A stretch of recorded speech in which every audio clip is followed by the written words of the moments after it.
Алло. Алло, Айжан, да.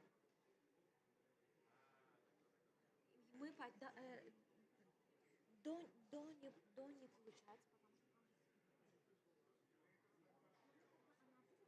да, да, потом специально получится, она после этого yerinde adjustment бумажки ставим. Вот так сделаем, да. И вот в это время же отрегулируем. Митямал, например, поставь бумаги, я отрегулирую высоту трибуны, чтобы сам центр rahat olsun. Да. Ага, все, окей, хорошо. Есть.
Вот так будет, а вот там будет камера.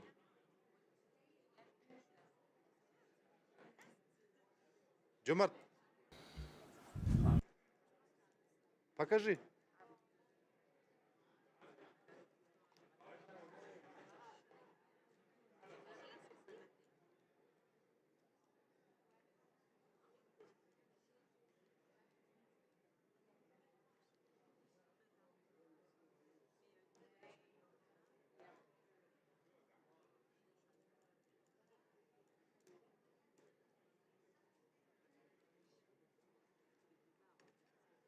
Бағдаулет, Бағдаулет, Бағдаулет, Бағдаулет. Жомарт, Жомарт, Жомарт, Жомарт.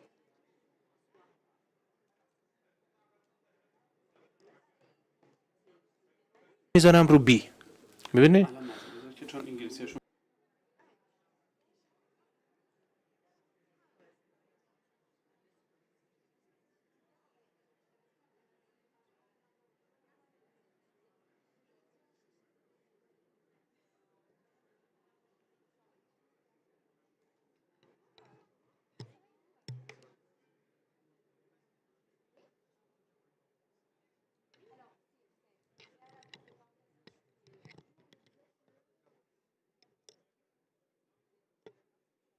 1, 2, 3, 5, 6, 1, 2, 3, 4, 5, дауыс қалай?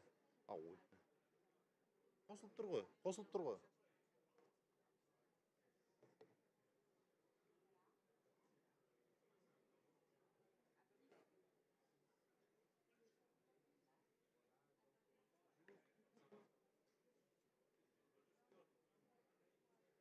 Қосылып тұр ғой.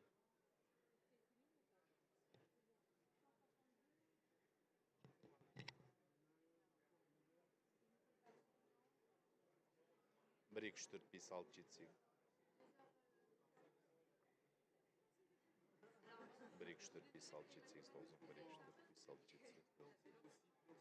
1, 2, 3, 4, 5, 6, 7, 8, 9, 1, 2, 3, 4, 5, 6, 7, 8.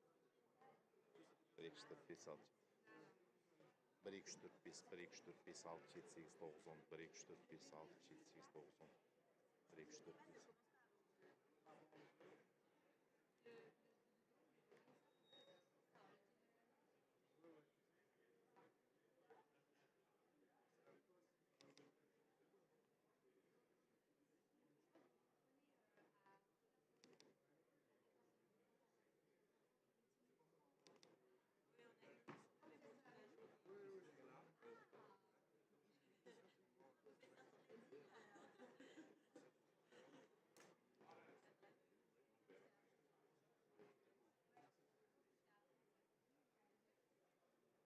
Не болды дауыстарың? 1, 2, 3, 4, 5, 6, 7, 8, 9, 10. 1, 2, 3, 4, 5, 6, 7, 8, 9, 10.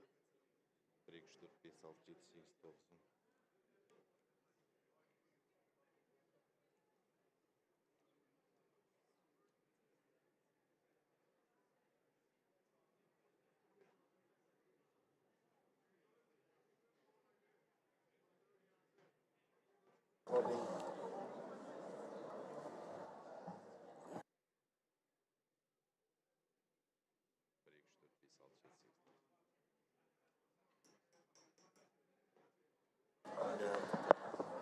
Good morning, colleagues. Good morning, colleagues. If you can please take your seats, we are about to start. Yeah, that's the problem with this room.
Bir, iki, üç, dört, beş, altı, yedi, sekiz, dokuz, on.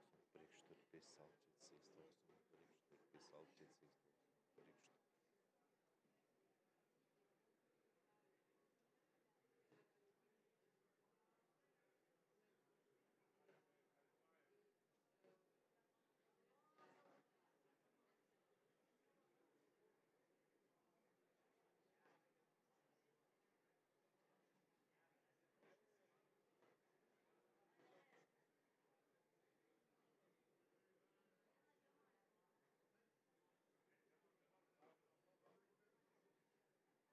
But we have to start now. We only have 2 hours.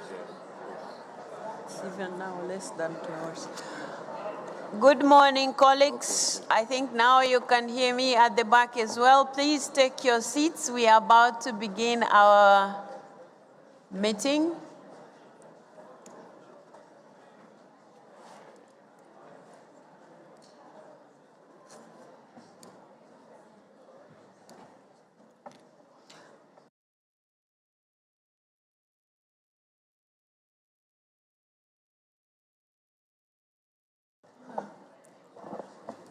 Distinguished members of the Governing Council of the IPU, esteemed delegates, dear colleagues, good morning to all of you once again. It is my great pleasure to see you all again, and I hope you and your families are doing well.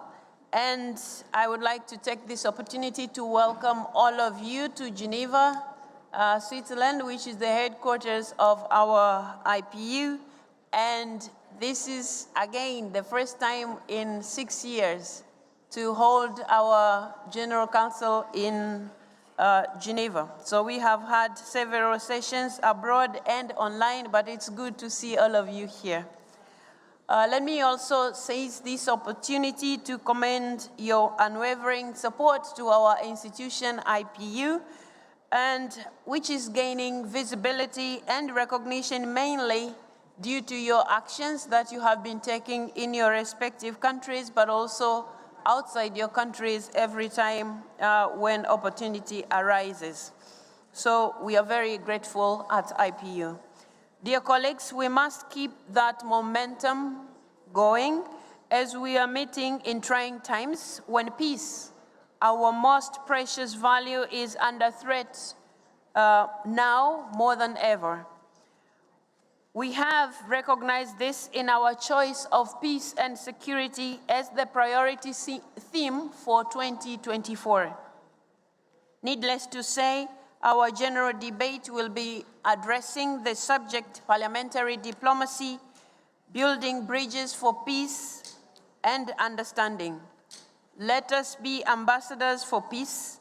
Let us all make good use of parliamentary diplomacy, this efficient tool with countless benefits, with peace as not just one of the objectives, but rather the objective. Thank you in advance for making this happen. As we are about to start our meeting today, may I seek your support to help us address the items on our agenda, which is very long, and we don't have much time.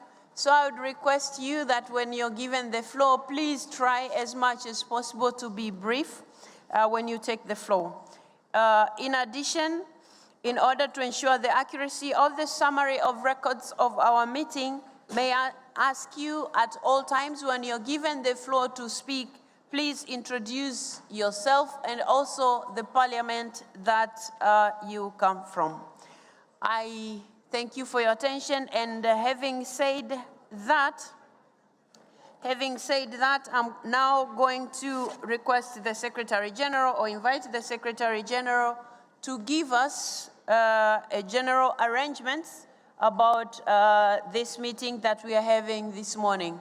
Mr. Secretary General, you have the floor.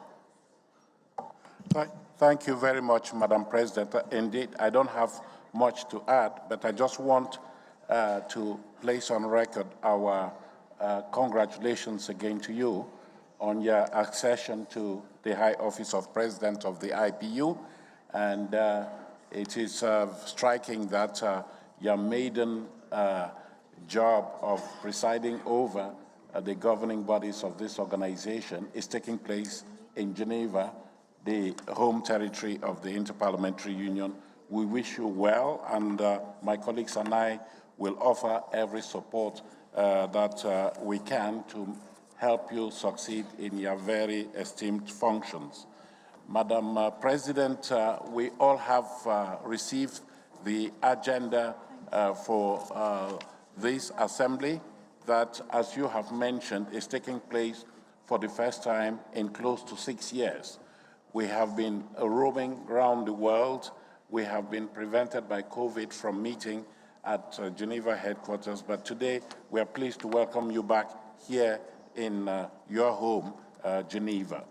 The package that you have for the assembly indicates that you have a very busy schedule here. We want to make use of your time here to get you to focus on the core mandate of the organization. And Madam President, you have pointed out that the overarching theme of this assembly is peace and security, which is relevant today more than ever, given the multiplicity of crises around the world. So you will see that the agenda of the Assembly and the Governing Council will focus a lot on these issues, and we are providing a host of platforms and meetings to allow you to focus on peace and security and actually articulate how you would like the IPU to continue to work to promote those core values of peace and security.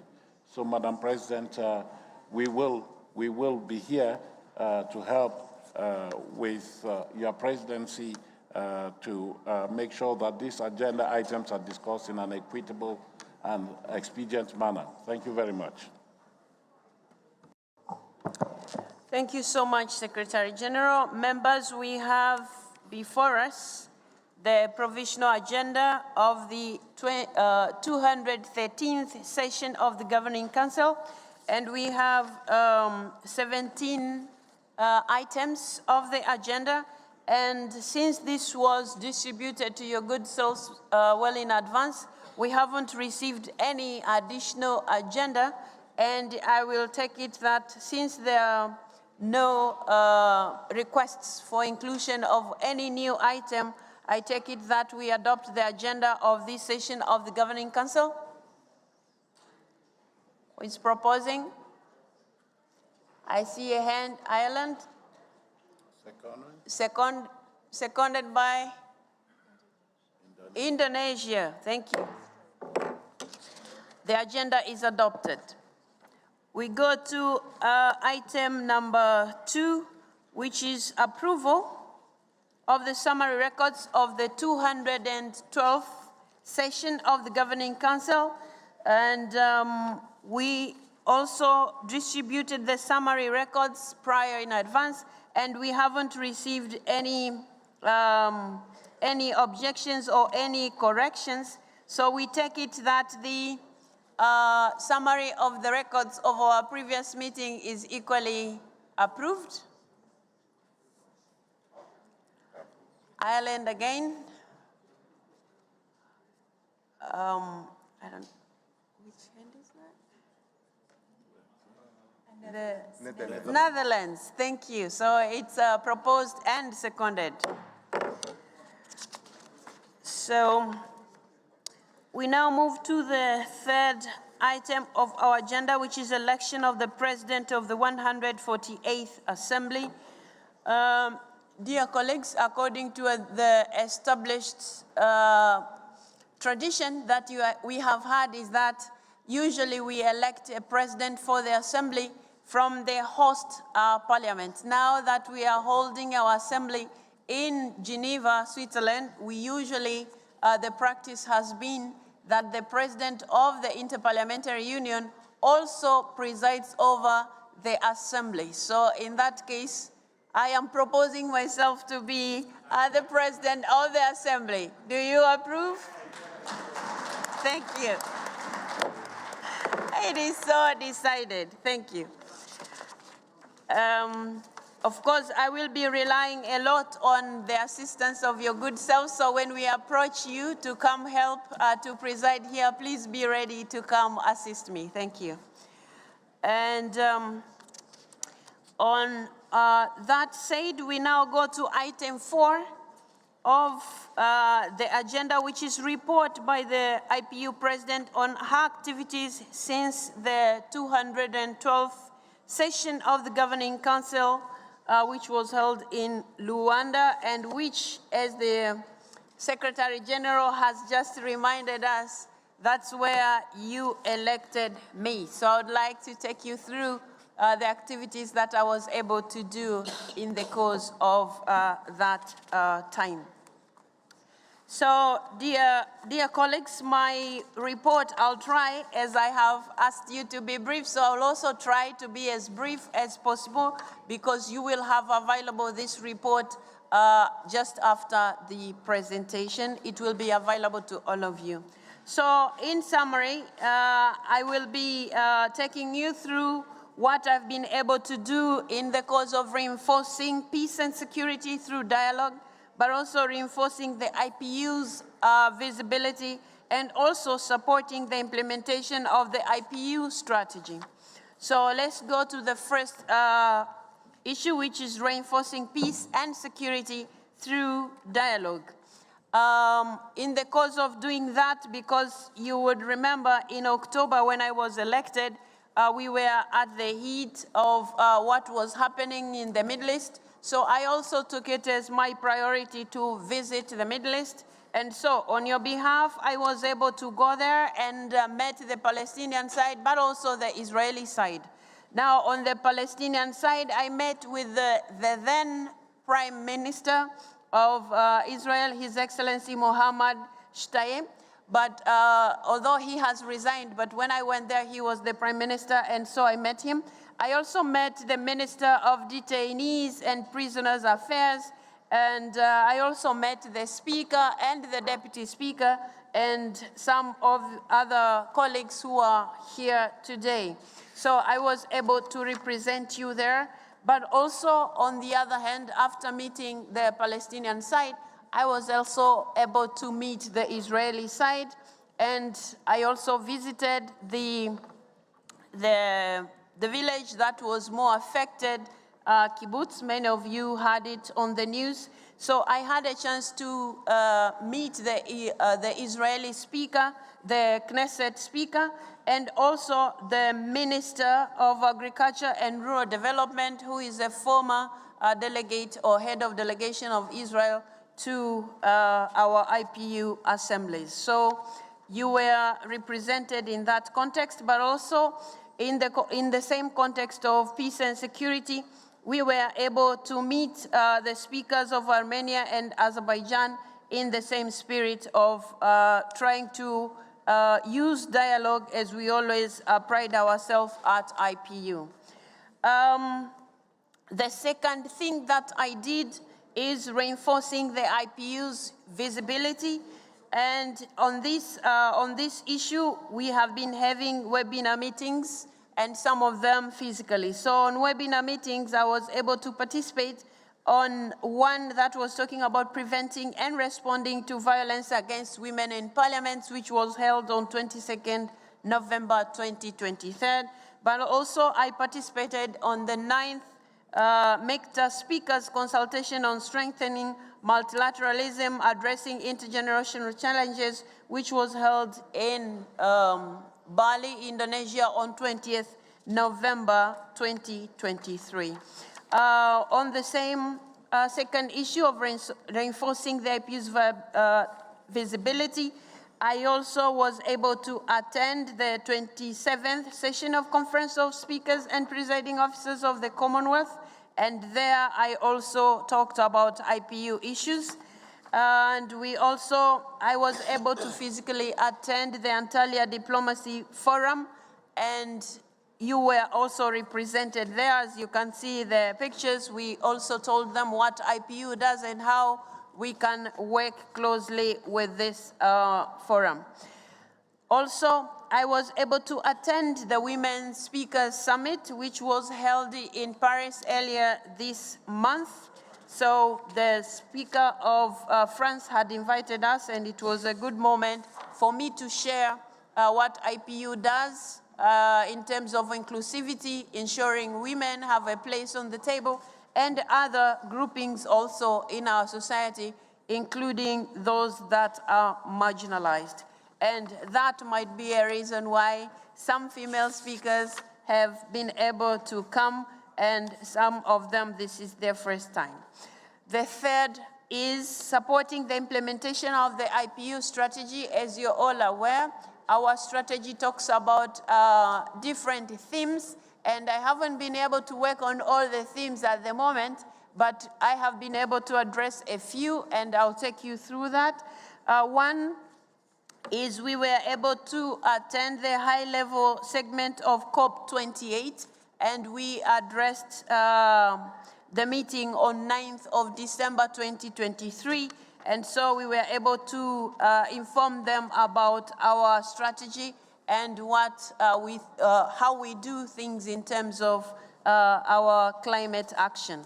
But also, I attended the parliamentary hearing at the United Nations from 8th to 9th February 2024 in New York, and this was also very important because at that moment we were able to meet with the President of the United Nations General Assembly, but also the Secretary General of the United Nations. And at that point, we underscored the relationship that we have, but the fact that IPU is committed to working with the United Nations in all areas of interest, particularly in ensuring that our strategy goes together with what the UN does and how we can work together, including ensuring that parliamentary activities are recognized by the United Nations, and IPU is doing just that. So we had very productive engagements. And the other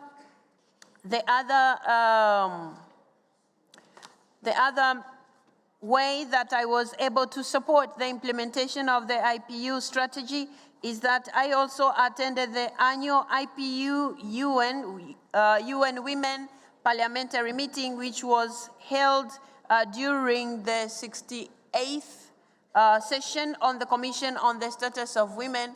And at this meeting, I was able to discuss the plans and the strategy of IPU in terms of inclusivity, not just of women, but also of youth, people with disabilities, and other marginalized groups. But at the same time, we were able to meet different dignitaries, and as you might see on your screen, we were able to meet the president of the Club de Madrid on 8th of February 2024, and we agreed to work together closely because this is a club of people that, these are former heads of states and heads of government, and they do a lot of work in the world, and I thought IPU could work closely with them as well.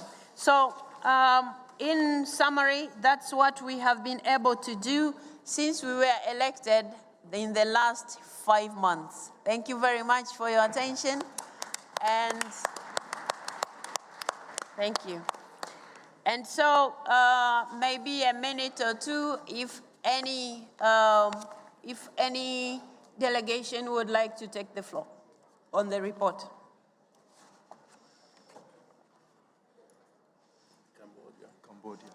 Cambodia, I would recognize Cambodia to take the floor.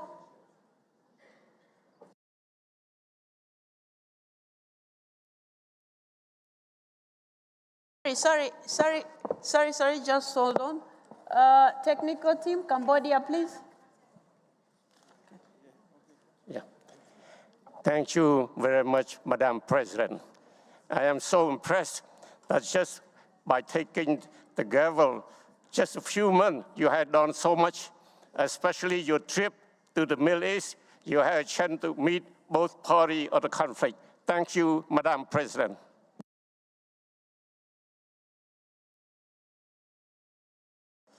Thank you very much. Ireland, I would like to recognize Ireland. Madam President, can I just commend you for the breadth of your activities since you took office, but also at this assembly in Geneva to thank our former President, Mr. Pacheco, on his leadership as well. But to you, Madam President, congratulations on a wonderful start. Well done. Thank you so much.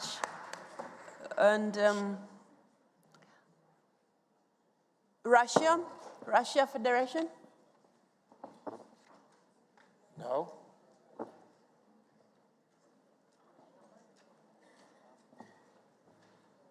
No, we have not. Russia, can you take the floor? No, we have not requested. They didn't ask. They didn't ask. Yeah. They did. Yeah. It's here. That's it. You didn't ask? Okay. Thank you. It's Guyana? Okay, Guyana. Okay, let me try to explain something. The technical team, in order to save our time, if you would like to take the floor, you press your microphone, and then it will turn green. It will show here on my screen, and then when I mention the delegation, the technical person will be able to activate your microphone. So now, Guyana. Thank you, Madam President. I also wish to join my colleagues in complimenting you for the work you have done within such a short piece of time. Thank you, and we from Guyana will continue to support you. Thank you so much, Guyana. And I have a request from Saudi Arabia. Please press your microphone so that it's easier to organize the technical team quickly. Saudi Arabia? Hi, here. Good morning. Saudi Arabia would also like to congratulate you on all that you have done within such a very short time. It shows that there is a responsibility and there is dedication to the work. It also shows that we as IPU members have made a good decision in choosing you as our president. Thank you. Thank you so much. And I think we are done on this item. That said, I take it that we approve the report of the activities done by the President in the last 5 months. Who is proposing? Chile. Chile. Who is seconding?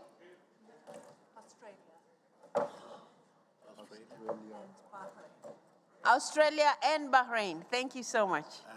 And Kenya. Kenya, Guyana. Okay. And can you turn it? Palestine. Oh, Palestine. Pakistan, sorry. Pakistan. Thank you. It is approved. That said, I would like to now take this opportunity to welcome the Secretary General. Oh, sorry. Sorry. Now, after the report of the President and the activities that she did in the last 5 months, I would now take you to the report of what the Executive Committee has done on your behalf. And the first, okay. Your report. Okay, so the first thing that I would like to express, or rather talk about, which we discussed at our executive committee, is the fact that it is our collective responsibility as parliamentarians to create a platform for Palestine and also Israeli parliaments to meet and be able to use our dialogue tools that are available. And because you remember, I have already informed you that I visited and I saw that the readiness between those two parties, and I believe we'll be able to do that. So the executive committee also believes that we can do that, and let's all of us take that as our responsibility to make sure there is peace that side. Would you wish to approve what the executive committee is thinking about how we can address the issue between Palestine and Israel? Chile? Cambodia? Or Pakistan? Pakistan. Thank you. Dear colleagues, I would now like to report also on the same issues of what the Executive Committee had done. Since our last assembly, the Executive Committee has held a productive sitting on the 21st of March at the IPU headquarters in Geneva. Most of the subjects we discussed are covered corresponding by the items which are on the Council's agenda, which we shall be going through shortly. We shall therefore report on those matters as we reach the relevant items. In the meantime, we'll brief you on the following. The Executive Committee was briefed on the arrangements made by the Secretariat to secure a good attendance at IPU meetings to ensure that their impact reaches the entire population of 46,000 members of Parliament around the world. Taking note of these arrangements, the Executive Committee recommended that the Secretariat continue to enhance its approach in communicating the necessary information to parliaments and to use the possible channels to this end. The Executive Committee took note of the Secretary General's update relating to ongoing discussions with the International Parliamentary Congress, IPC, on the identification of areas of cooperation with a view to establishing a memorandum of understanding with the IPC following the recommendation of the governing bodies. The Executive Committee was briefed on the preparations of the 148th IPU Assembly, which has attracted a high level of registration among our members, and the Executive Committee expressed its hope that this assembly, which is taking place in a challenging context of conflicts around the world, will offer a real opportunity for parliamentarians to explore significant actions to restore peace. In the same vein, the Executive Committee encouraged parliaments to organize dedicated events around the International Day of Parliamentarism on 30th June on the theme of parliamentary diplomacy to mark the 135th anniversary of the IPU. In addition, the Executive Committee urged the IPU members to prioritize dialogue so as to avoid a repeat of the situation that arose during the last assembly when the membership was unable to agree on a proposal for an emergency item. The resolutions deriving from the emergency items are part of the key messages that parliamentary community conveys to the world during its gatherings.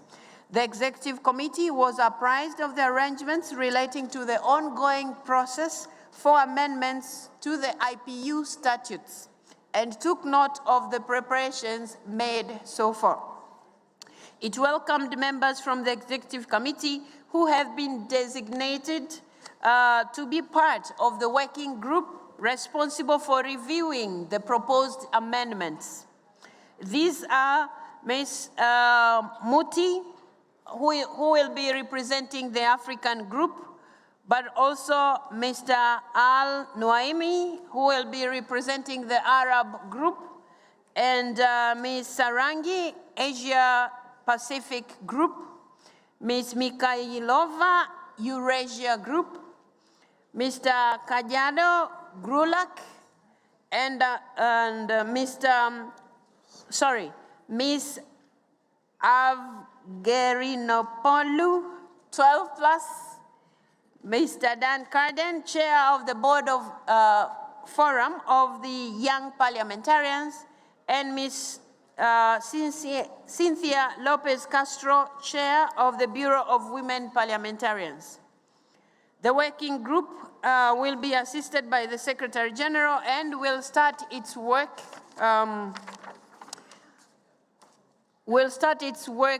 soon, but also we expect them to present a package of the amendments to the membership within the statutory deadline to allow their potential adoption during the 149th Assembly in October 2024. The Executive Committee wished the working group all the best with its work.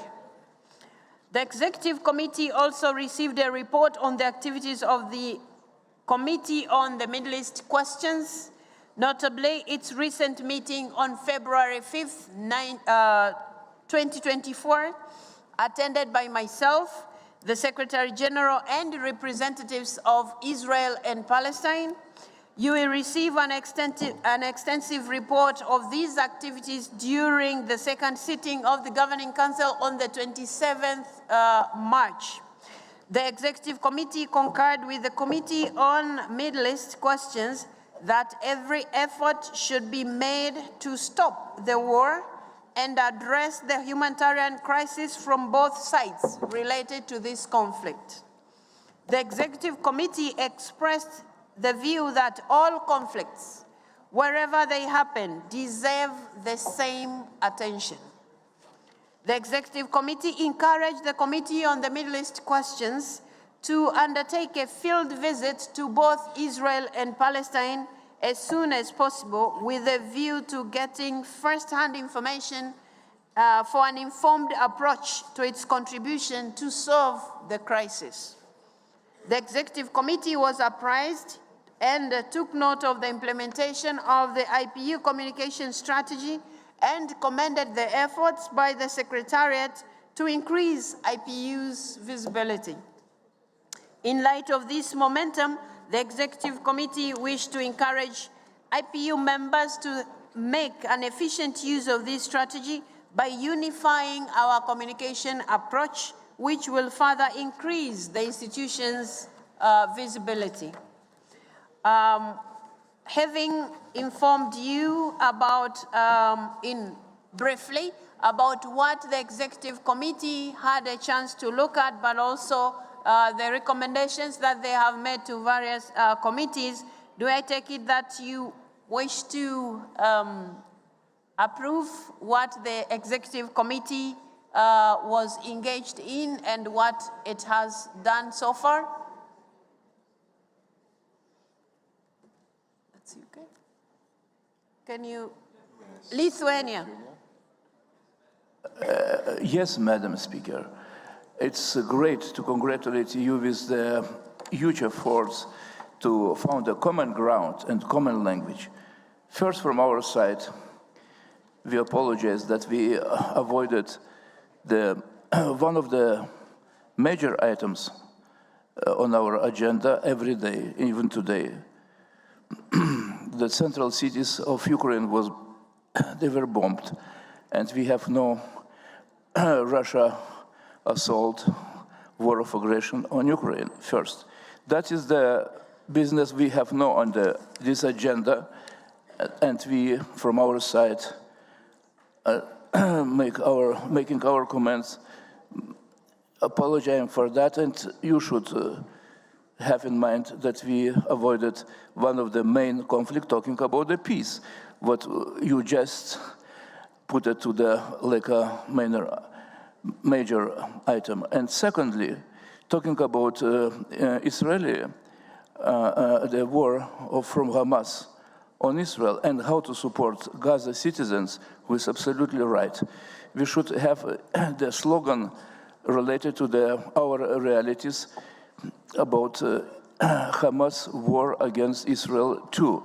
Support to Palestinian citizens in Gaza and Hamas war on Israel. So that was based on our mostly European, but Euro assumptions that Hamas is a terror organization. Thank you.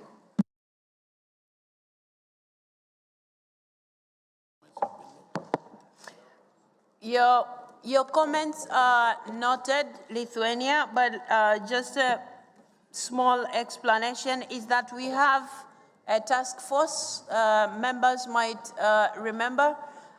We have a whole task force which is dealing with the Ukraine issue, and we will have in the course of this assembly a chance to hear what the task force has done so far. So it's not like Ukraine is now ignored. No, we have a whole task force that is dealing with that.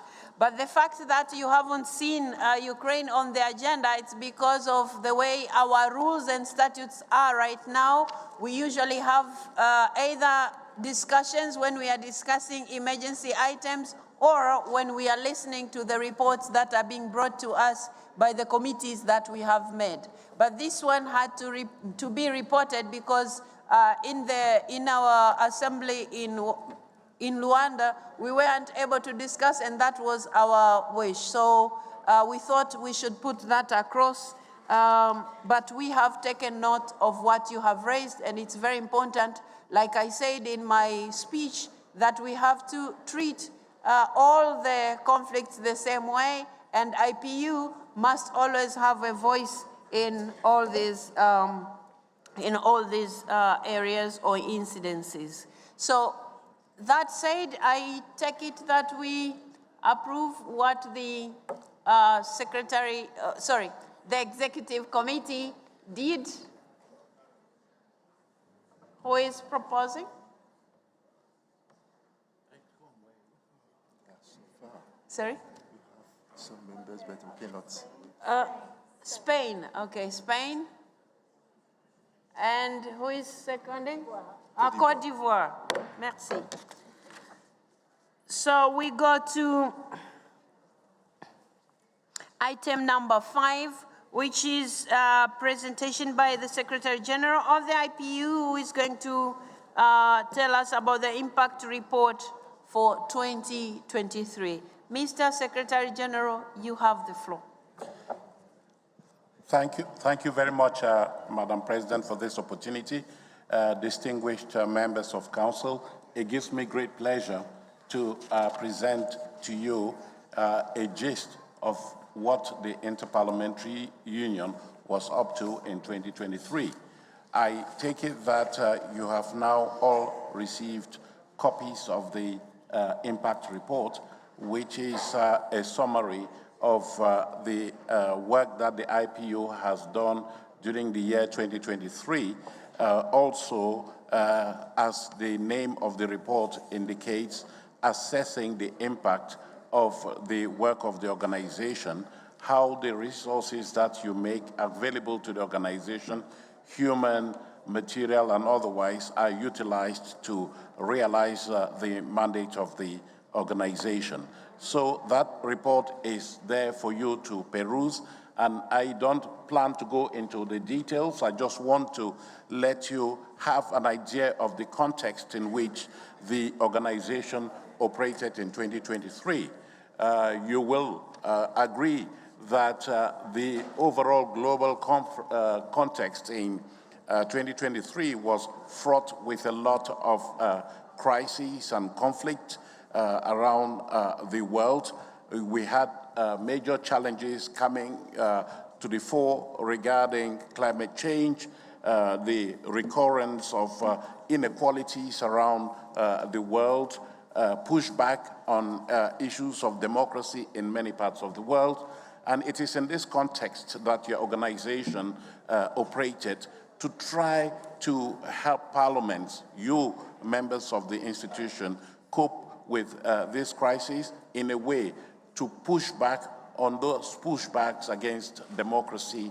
And we did see in 2023 a worrisome trend of the emergence of populism and some measure of authoritarianism.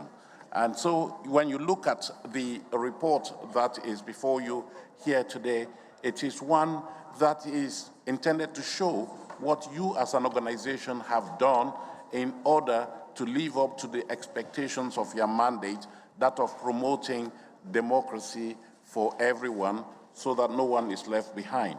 And the report is very revealing when it comes to the reach of the organization.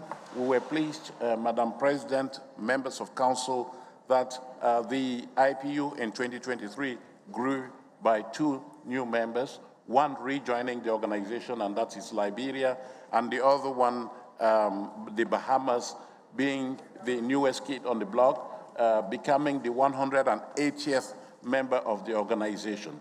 So we are gradually going towards universality of this organization. We are not there yet, and there are efforts that are being made by you, Madam President. Your predecessor did that together with us in order to encourage many more members to join this organization. At this assembly, we do have participation by the President of the Senate of Jamaica, whose presence I recognize and salute here. He is here to witness the deliberations of the organization. Hopefully, he will be pleased with what he has seen and will nudge his country along reaffiliating with the IPU. There are other efforts that are being made by various members of this organization to encourage the Caribbean island states to join the organization. Belize is one of those, Barbados is another one, and we hope that come October, we will be pleased to announce many more new members. Our report also is clear on the diversity of the work that we do so as to respond to the respective challenges that the membership of the organization is facing. And you will see for each of the strategic objectives, what we have done in various parts of the world. Let me take one example for capacity building for strengthening parliaments around the world.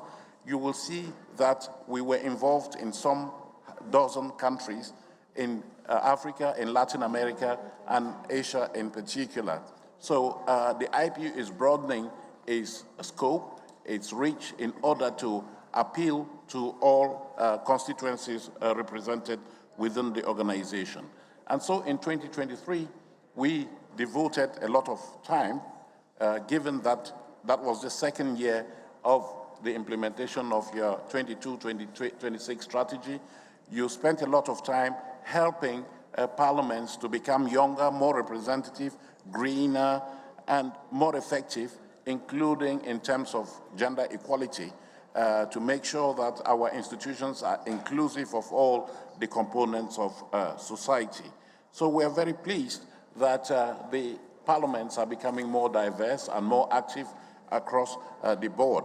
And I want to use this opportunity to point out the progress that has been made in terms of women's political or parliamentary representation across the world.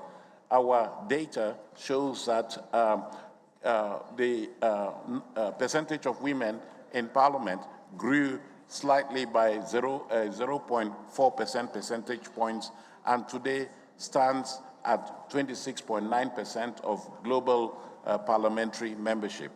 This is good.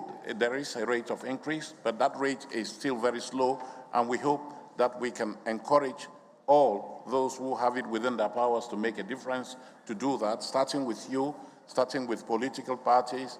And of course, there are measures that have been advocated which have proven their worth. We think that legislated quotas continue to be a strong tool for helping women rise to parliamentary representation. Madam President, I want also to mention the traction that our campaign to promote climate action in parliaments has gotten.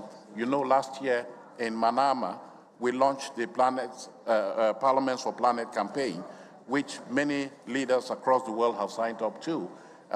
It shows that you as parliaments want to be more robust in fighting climate change. And Madam President, you mentioned the strong conference that took place during the COP28 in Dubai last year, in which you participated. So it is something that is increasingly gaining traction within the IPU, and I thought we should single this out very clearly. And so for the rest of the report, if you look at what we have, first of all, I don't know if you have shown the statistics, Karine, to show what it is that we, yes? I cannot see, my eyes are not very good. Yes, I can see here, but that gives you an idea of what the IPU, where the IPU stands on various issues. I think we see that when it comes to women's representation in IPU assemblies, it is about 35.3%. At this assembly, it is 36%, which is good but not good enough. The record has been 38%, and as you know, we are fighting for gender parity. We are also highlighting in this table here the fact that the workload of the Committee on Human Rights of Parliamentarians is growing, and it's not very good for an organization such as us dedicated to promoting parliament, although we did make some progress, and that is one of the evidences of impact. We did secure the release of parliamentarians in some 9 countries around the world, and I want to thank the Gabonese authorities who last year they secured the release of a parliamentarian who had been thrown in jail for mismanagement. That parliamentarian was released. We also want to recognize the contribution of the Filipino delegation for the release of long-standing Senator Leila De Lima, who is out of jail now, so that our Committee on Human Rights of Parliamentarians is doing some commendable job, but of course we'd rather not have that number of cases of parliamentarians being abused around the world. And I thought that it was something that we could mention here in terms of impact. Karine, I think that we also have, we do say that we want strong parliaments, but we assume all too often that parliaments have the wherewithal to be very effective and strong, but that's not the case. And so the IPU has spent a lot of time developing tools for parliamentarians to improve upon their work. And we see that last year we launched the indicators for democratic parliaments that are based on the assessment, the values that you have espoused in terms of democracy and how parliaments are implementing that. So, Madam President, I want us to take note of those indicators, and we know that some 3 countries have already used those indicators to assess their performance. We want to see a growing number of parliaments taking that on board. We have, I mentioned, the diversity of our work in capacity building. You will see on the screen somewhere, you will see the countries where we are present, some dozen parliaments, and many of them are here: Djibouti, Ethiopia, Zambia, your own country, Madam President, Tanzania, Zimbabwe, where we have been involved in providing some sort of capacity building to the parliament. So when you look at what we do to promote representative institutions, inclusive parliaments, I just want to single out in terms of impact the fact that in Zimbabwe, for instance, as a result of their cooperation with the IPU, Zimbabwe has now created a youth caucus in parliament to articulate the views of young parliamentarians and young countries, just as Burkina Faso has done the same. Burkina Faso has created a caucus of young parliamentarians, and we think that this is something that is very important, especially as they have now adopted an electoral law to increase the number of young people who will be represented in the governing institutions. So those are some of the things that we can single out here in terms of impact. Bahrain is here. I think you too have made good progress in electoral legislation that would lead to more people, more young people in parliament. And Armenia is not here, but Armenia is one of the youngest parliaments in the world, and we salute that fact. When it comes to innovative parliaments, we are doing a lot of work in terms of encouraging the use of new digital technologies to improve upon the work of parliaments, and we do salute the progress that a country like Brazil is doing to integrate these new technologies. We are working with our Center for Innovation in Parliaments to get more parliaments to derive the benefits of digital technology, while also being aware of the uncertainties and potential dangers of these technologies, including artificial intelligence, which is now very prominent in the agenda of the IPU. One thing that I want to single out here again is the fact that in the interest of inclusiveness, the IPU in 2023 did get involved in work that was meant to build bridges between the world of parliaments and faith-based communities, religious communities, so that there can be that constructive dialogue in the interest of building peace and peaceful coexistence in the world. This is work that is going to continue. We want to salute the contribution of the Moroccan Parliament in the organization of that very important conference in Marrakesh in June. The next such conference will take place in Italy, Rome, with the participation of the Vatican and other faith-based groups. Madam President, I'm aware of the limited time that we have here, but we do have a lot of things that are happening in the IPU that are contained in our report. And let me just mention and stress the progress that you have made in terms of promoting accountability, which is a very important strategic objective for the organization. In 2023, you adopted a code of conduct for governing officials, those officials in the IPU who hold office on behalf of the organization. Now you have guidance on how those officials need to operate, what they can do, what they cannot do on behalf of the organization. And we have set those guidelines that we hope all of us can implement fully. We have also been forthcoming in adopting a policy on harassment, including sexual harassment in IPU functions. And during this assembly, you'll be seeing that there is visibility being given to that policy. We are being all asked to get ourselves acquainted with that policy and to make sure that we uphold the standards that are articulated in that policy.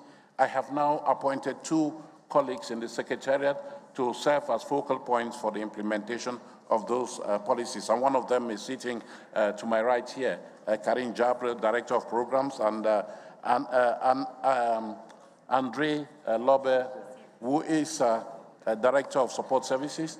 They are the focal point for helping us implement this policy. And so if any of you sees and is witness to any wrongdoing, any incident of harassment, sexual harassment, or the like, please do contact these colleagues. They are readily available. Please do use the email address speakout@ipu.org, and you can be sure that the information that you provide will be treated with all the confidentiality it requires. And the last thing is the growing visibility of the institution.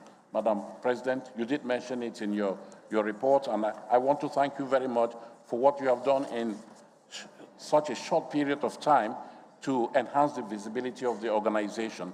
I think it's very important and reassuring that the President of the IPU is seen to be at the forefront, on the front lines, and not just sitting somewhere in their home parliament. We will continue to support that. And during this assembly in the executive committee, you and your colleagues did review the implementation of the IPU strategy, and the conclusion was that the metrics are very good, the implementation is healthy, the IPU is growing in visibility in the various media platforms, including social media, but we are not there yet. We need to do more in the area of Instagram. We need to do more in giving visibility to the work that many of you are doing as office holders in the IPU. So, Madam President, let me commend this report to the entire membership for your perusal. And as I said, it is not a compendium of all the activities that IPU has done in 2023. It is just a summary that gives you an idea of what impact we have achieved, what we can do with the resources that are made available to your global institution. So it is my pleasure to now commend this report for your perusal and consideration. If there are any issues you have with the report, or if there are any issues you have with the way that work of the organization has been implemented under our collective watch with Madam President, please let us know, because our aspiration is to do better, to be deserving of the trust that you put in the leadership of the organization and the resources that you make available. Thank you, Madam President, for this opportunity, and that report is now available to all of you publicly.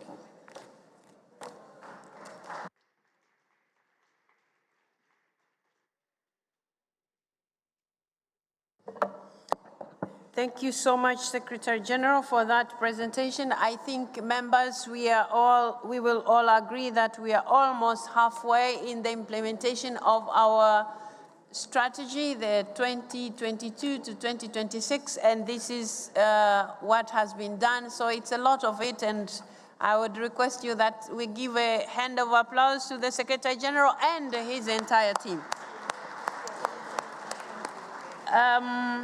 That said, the Executive Committee also endorsed a draft. There's Jordan, there's Burkina Faso. I see they want to take it. Oh, okay. Jordan and Burkina Faso. Jordan and Burkina Faso. Let me remind you, members, please press your microphone and it will turn green, and then it will show me here. That will assist the technical team to be faster in terms of recognition. So we will begin with Burkina Faso.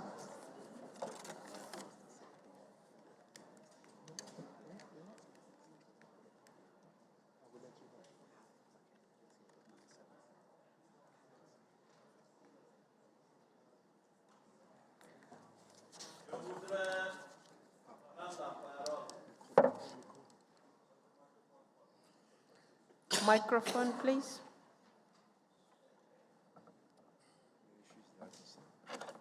Merci. Thank you.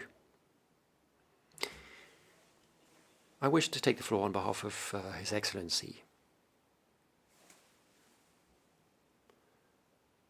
We seem to have lost the sound.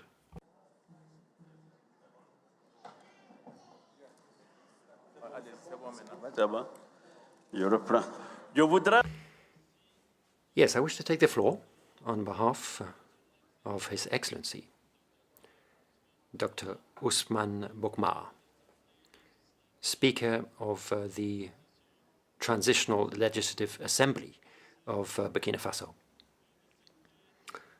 to congratulate the IPU Secretary General for all of the support provided to our Transitional Legislative Assembly, and indeed to the people of Burkina Faso. His Excellency, Dr. Ousmane Boukma, wishes to see the successful completion of all of the projects that you have spoken of when you visited the Transitional Legislative Assembly in our country. The people of Burkina Faso also wish to thank you for all of your support for its efforts in combating terrorism, efforts to combat the insecurity in the Sahel region. On behalf of the Speaker of our Transitional Legislative Assembly, I wish to express the support of the people of Burkina Faso and our Assembly for your work, Secretary General of this organization. Thank you so much. Jordan. شكرا سيدتي الرئيسة وأبارك لك. Thank you, Madam President. And allow me to congratulate you on your election, Madam President. And I wish to thank you for all of your efforts that you have described in your report. You visited the Middle East region.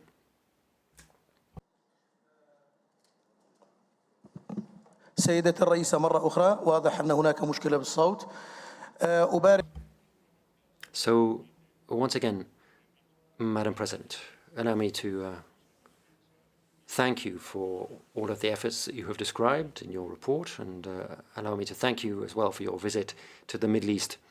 And I do sincerely hope that in the future you will find time in your schedule to focus on the catastrophic humanitarian situation that we see in the Gaza Strip as a result of the attack by the Israeli military occupation, who are forcing people into famine in that region, using weapons that international organizations have classed as war crimes when they are used against civilians. So I do hope that you take that into account and take into account women and young people. My country has also taken a number of steps to promote the participation of women and young people. In political parties, there are quotas for women, and the number of women in parliament has now increased. And we've lowered the age required to become a parliamentarian in our country.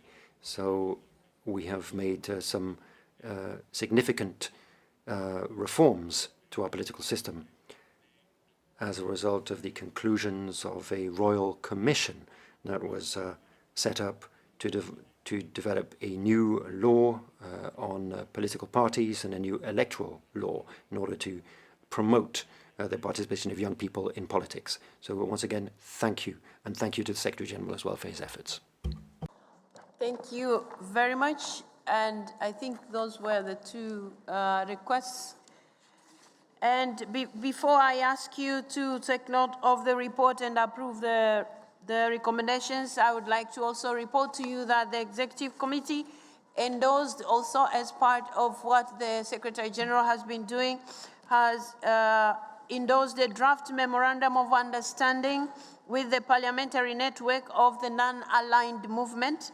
And this Memorandum of Understanding is meant to create a conducive environment for cooperation in a number of areas, including gender equality, sustainable development, climate change, promotion of human rights and democracy, as well as knowledge sharing and capacity building.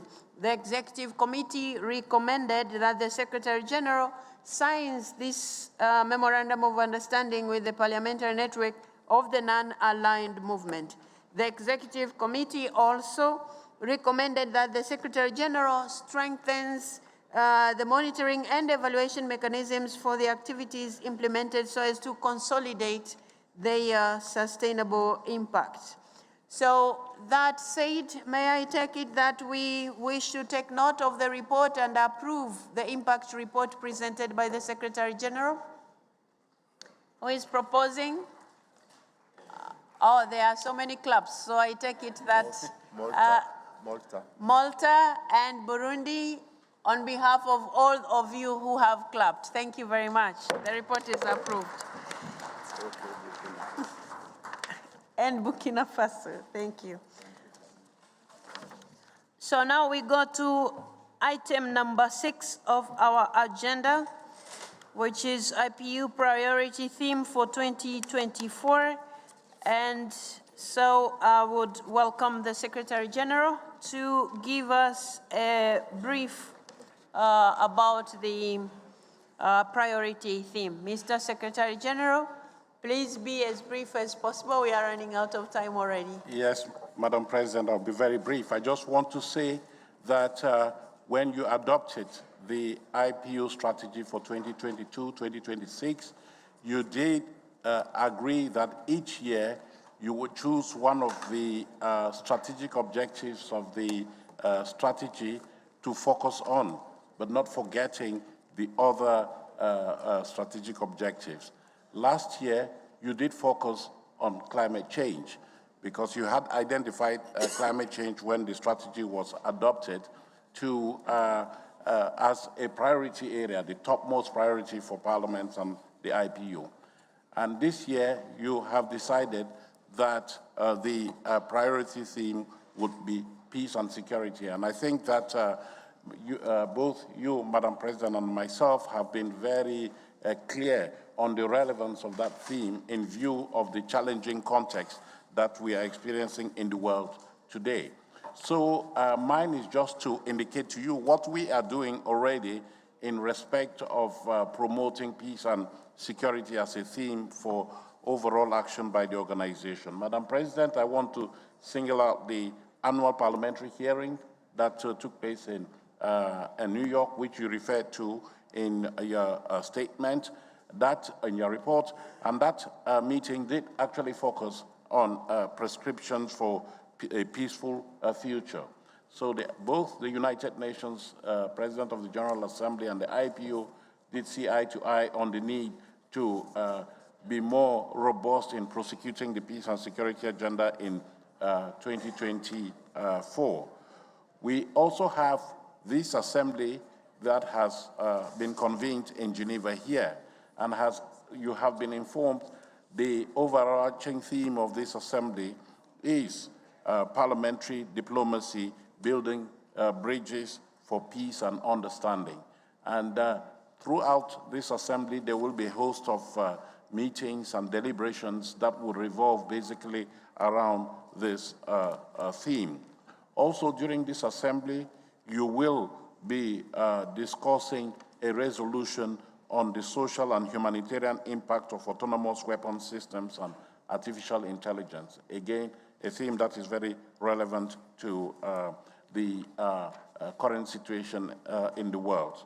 Madam President, we have a number of structures in the organization that have within their remit the promotion of peace, maybe regionally, nationally, and otherwise. You have mentioned the Committee on Middle East Questions, which is that dedicated body within this institution that monitors developments in the Middle East and proposes recommendations for parliamentary action within the IPU. They will be meeting during this session of the Assembly, and they will be reporting fully to you on the last day of the Assembly. You also mentioned the existence of the task force on the peaceful resolution of the conflict in Ukraine involving Russia and Ukraine. That task force is doing commendable work. They will be meeting during this Assembly. They did meet in advance of this Assembly in consultation with the Committee on International Humanitarian Law. So you will be receiving a report of that task force. We also have a body that is not often talked about. That is the group of facilitators for Cyprus, which is intended to review developments on Cyprus and see how they can bring together the parties to the Cypriot dispute in order that some peaceful solution can be found. So these are some of the things that we are doing that indicate that we mean business when we say we are promoting peace and security. Madam President, before we came into this meeting, we had a meeting of the task force, and there was insistence on the need for the organization to be more forthcoming in promoting ratification of international treaties, especially those that relate to peace and security. There has been some progress, including through IPU assistance, for instance, helping the United Nations obtain at least 10 ratifications of the Comprehensive Test Ban Treaty, which now is at a critical stage. But there is more that needs to be done. And I also want to single out, and I think that's what the delegate from Burkina Faso was referring to, the work that we are doing to help fight extremism and terrorism in the Sahel, which is in the throes of this serious threat to peace and security. So there are lots of things that are going on, different strands, and we hope that during this year we can coalesce all of these strands into a more coherent whole, so that at the end of the year we can have a lucid assessment of what it is that the organization has done in order to promote the peace agenda globally. Madam President, you asked me to be very brief. I hope I have. Thank you. You have tried. Thank you very much. We shall be receiving an overview of the implementation of the priority theme in our October on our 149th Assembly. Now, do we have any questions? I'll allow just a few because we are behind time already. We started a little late. Okay, I don't have any requests here, so I take it that we take note of the IPU priority theme and pledge to work around it, and we always have to give concentration to parliamentary diplomacy and give peace a chance. Do we all take note? Thank you. So that said, we now move to item number 7, financial results for 2023 and financial situation of the IPU. And this is going to be presented by our chair, and who is very close to me right now and is looking at me like he's very ready. Please, as brief as you can, Dr. Ali, you have the floor.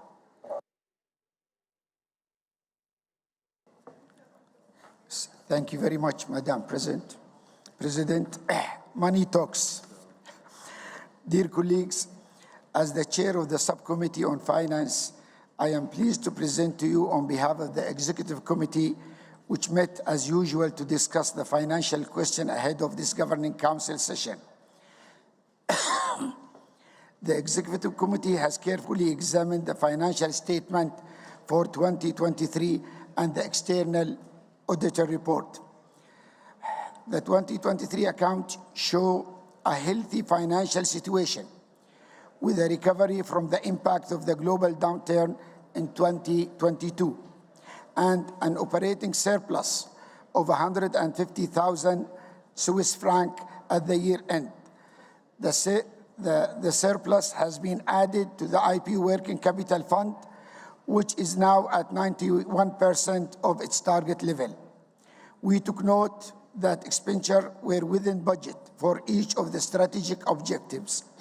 The income from the IPU investment had improved thanks to the favorable market condition in 2023. We welcome the strong result in mobilizing voluntary funds. It shows that the IPU is seen by our partners as worth supporting and that our work is worth investing in. We also took note that the situation of areas of member contribution has been increasing steadily in recent years. One main reason for this is the situation of the Parliament of Venezuela, whose areas rise every year and now stand at 662,000 Swiss francs. We encourage the governing bodies to decide how to address these exceptional situations. We also request all of you to work through your geopolitical groups to try to reduce the list of other members in areas. The external audit was carried out by our new auditor, the Audit Board of the Republic of Indonesia, who issued a positive audit opinion and confirmed the accuracy of the financial statement. According to their analysis, the key financial indicators for the IPU were sound. The audit went well, and the Indonesian team made 3 recommendations regarding the IPU Legacy Pension Fund, the classification of certain travel costs, and the areas of member contribution. Our colleague, Hugo Carneiro from Portugal, the internal auditor, will give some further details on these recommendations. No. The subcommittee also reviewed the financial situation at the IPU at 31st January 2024. As it is still early in the year, the situation is similar to the end of 2023. The organization budget performance is on track for the year so far. Investment market have continued to perform well at the beginning of this year, and the IPU finance are currently healthy and stable. The list of members in arrears has reduced slightly, but is still in need of our close attention this year. In conclusion, on our work, the Executive Committee therefore recommend the Governing Council approve the Secretary General Financial Administration of the Inter-Parliamentary Union and the financial statement for 2023. Thank you very much. Thank you so much, Dr. Ali, for that brief presentation. Now I would welcome Mr. Carneiro, who is our internal auditor, to report on the financial results of IPU for 2023.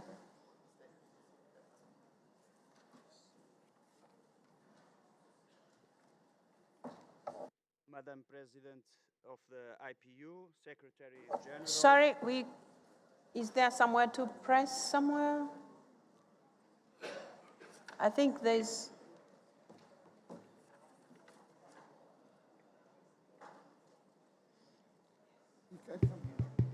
Yeah, now it's working. Thanks.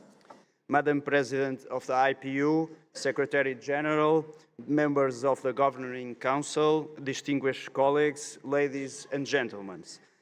Em primeiro lugar, com base no mandato... Firstly, based on the... First of all, in keeping with my role as auditor, which I was given in Kigali,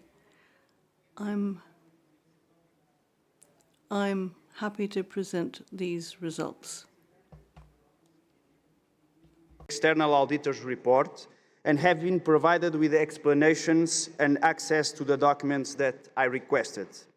I take note that the external auditor has issued a positive unqualified audit opinion certifying that the 2023 financial statements present fairly in all material respects the financial position of the IPU and its pension fund and its financial performance and cash flows for the year. The external auditor made 3 recommendations to the IPU. Review its funding strategy for adequately meeting its pension fund liabilities over the coming years. Review and improve its internal control procedures related to the use and classification of travel allowances.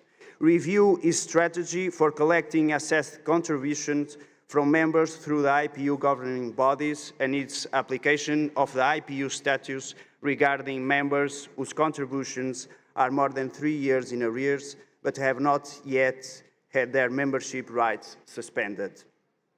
The external auditor also noted that the IPU has succeeded in implementing all previous recommendations.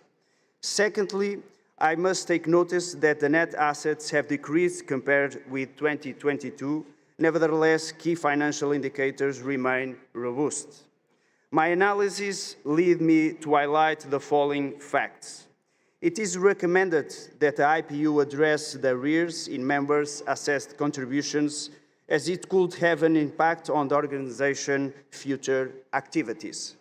For this reason, it might be advisable to consider such a suspension after 2 years rather than 3 years, which might involve a revision of the current rules. Further, regarding the possible suspension of the rights of members in arrears, as the IPU has suspended only some members who meet the statutory conditions for suspension, its annual report should detail the position taken by the competent bodies for each member so that the reasons for decisions taken are made public, increasing the transparency of this decision-making process. Additionally, I would like to particularly laud those countries and organizations that have made voluntary contributions, thereby strengthening the role and the actions of the IPU. Concerning the former pension fund, the IPU must be aware that it may have to make provisions over the next few years to compensate for the fund's insufficient assets. The estimated net liability to date is around minus 6.6 million Swiss francs in 2023, and the accumulated balance of the working capital fund currently stands at around 10.5 million Swiss francs. It should also be noted that the personnel costs account for 81.69% of total IPU expenditures and have increased by 3.42% compared with 2022. To conclude, in my capacity as an internal auditor, I therefore recommend that the Governing Council approve the financial administration of the IPU and the financial results for the 2023. Por fim, permitam-me que encerre esta intervenção em português e gostaria de agradecer, neste âmbito, a oportunidade que me foi dada pela UIP para assumir esta função de auditor interno nesta tão prestigiada organização internacional. Muito obrigado. Thank you. Thank you so much for that presentation. Now I'll give the floor to the Secretary General to conclude. Secretary General. Thank you. Thank you very much, Madam President. I believe that the report from the IPU Minister of Finance, Dr. Ali Al-Noaimi, the report is very clear. You've also had the report from the internal auditor. That is very clear. Both of them conclude that the financial situation of the organization is healthy, and I am very heartened by that because over the years, and since I've been Secretary General, I've been at pains to make sure that this organization's finances are on even keel. And so today I am very happy that those who are overseeing the finances of this organization are of that same conclusion. So thank you very much. We'll do our level best. My colleagues here with me, Ed Cooper and Andre Lobe, they have my full confidence in helping me run the finances of the organization, and we will be anxious to make sure that your resources are well spent and prudently so. We have taken note of the recommendations made by both the external and internal auditors, and I agree fully with those 3 recommendations that have been made. I would be worried if I didn't agree with those recommendations, because at the end of the day, we want to strive for better. I have already given instructions to my colleagues to look at the situation of the Legacy Pension Fund.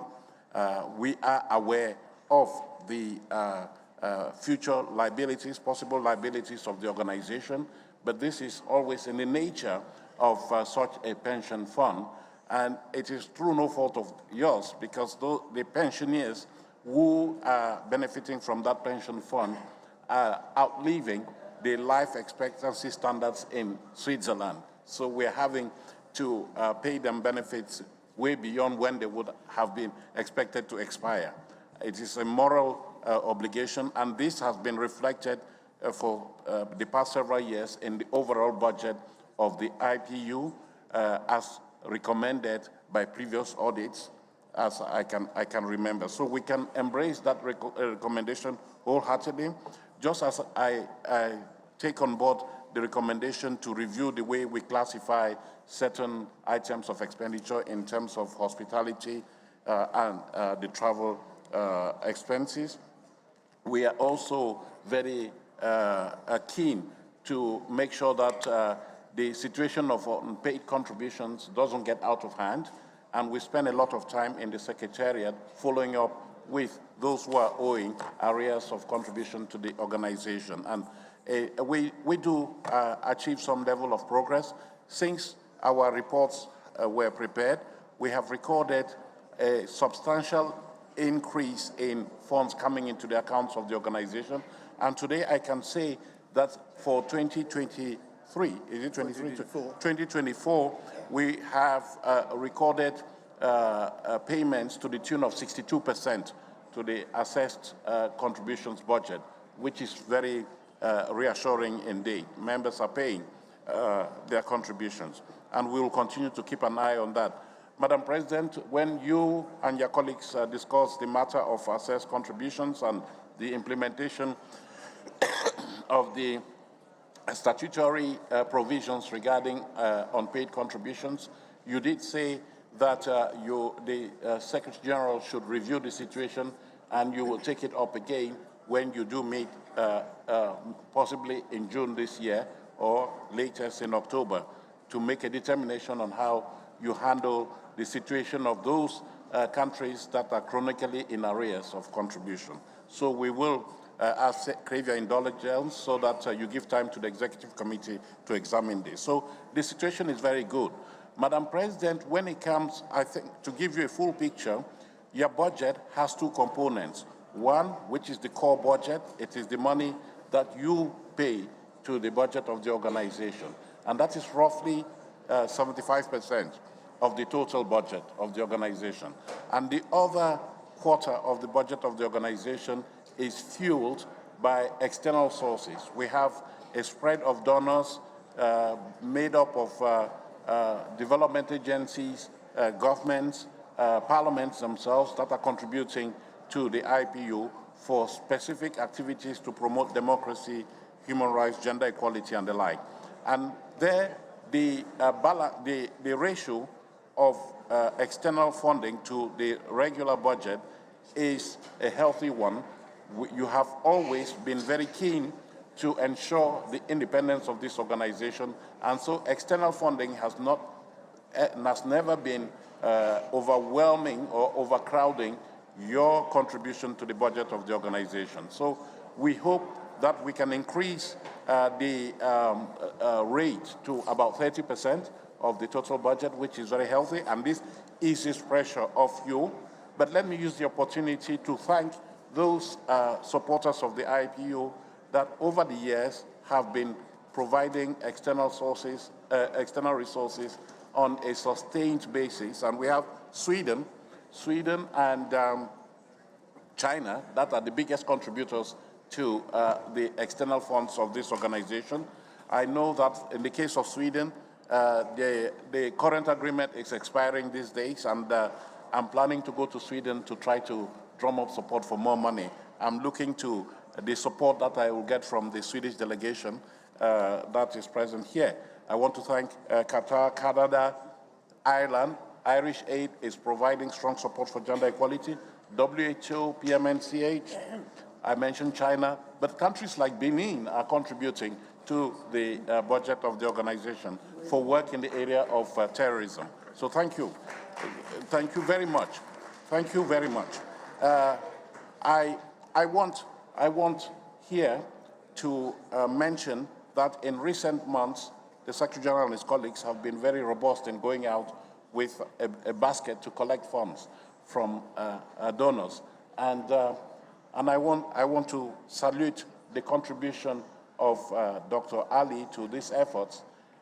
When we were here for this assembly, I did receive the good news that the United Arab Emirates Parliament was contributing a total of $1 million to the IPU for work in the area of peace, gender equality, climate change. I want to thank you, Dr. Ali. May you convey to the leadership of the FNC our thanks. I was hoping that Bahrain would make a similar announcement. I know that my friend Jamal Fakhru, who is here with us, will, in the next few days, I hope, make a similar statement. But just to say, Madam President, that we are constantly seeking to secure our funding base. We are spreading it as much as we can in order to alleviate the burden on member parliaments. Thank you very much. Thank you very much, Secretary General. Colleagues, the Executive Committee received the report which you have just heard from our now baptized as Minister of Finance for IPU, but he's the chair for our subcommittee of the Executive Committee that looks into finance matters of your institution, and also the internal auditor. And I would like to take this opportunity to thank so much the Secretary General and his team for ensuring the finances of IPU are in order. That said, sorry, members, we have 2 items to go and we are running out of time. But still, because finances are very important, I would open the floor for just maybe 1 or 2 who would like to take the floor in respect of our finances, and then we will move to our next item. No. No, thank you so much. And I take it that the Governing Council can now approve the Secretary General's... Who? Benin here. Oh, Benin would like to take the floor.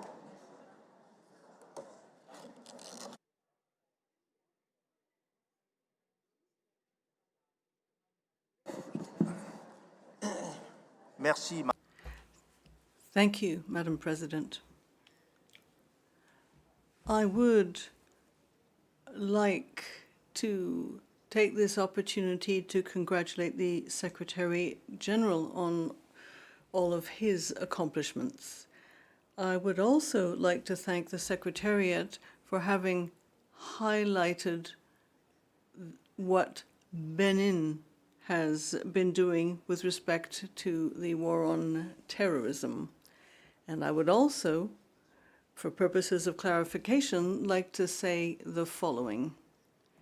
The question of 80% on human resources, is that in keeping with the situation in comparable organizations, the UN, for instance, Or is 80% perhaps too high a percentage for the operational activities of the IPU? Because one has to wonder what's then left. Of course, there are donations, contributions made, but I would have thought that the operational side of its activities would be the priority for the IPU. Thank you. Thank you so much. Benin, Secretary General, briefly, please. Thank you very much. Thank you for those kind words, Honorable Member from Benin. Regarding costs, personnel costs, there are two strands that we need to look at. You have the cost of permanent staff who run the organization on a day-to-day basis, to do the administration. Those costs are very minimal when you compare with other organizations. Then you have, because we are a service organization, we deliver service to our members, you have human resources that are recruited. They are specialized consultants, other experts that are paid by the IPU to go and deliver service to parliaments, the operational work of the organization. Those are classified under personnel, but they're actually service personnel that deliver on operational activities. And there, again, I think we are in a healthy situation. In some organizations, that percentage would be much higher. So, as to answer your question in very short terms, no, it is comparable to organizations of a similar standard for the organization. But I just want to clarify to you that that is not the cost of administering the IPU. I think it should be very clear. The staff costs for administering the IPU are much lower than what you have here. But we have to put this in a bigger category of all the human resources that are available to the organization, including those that deliver service to our members. I hope I have answered that question.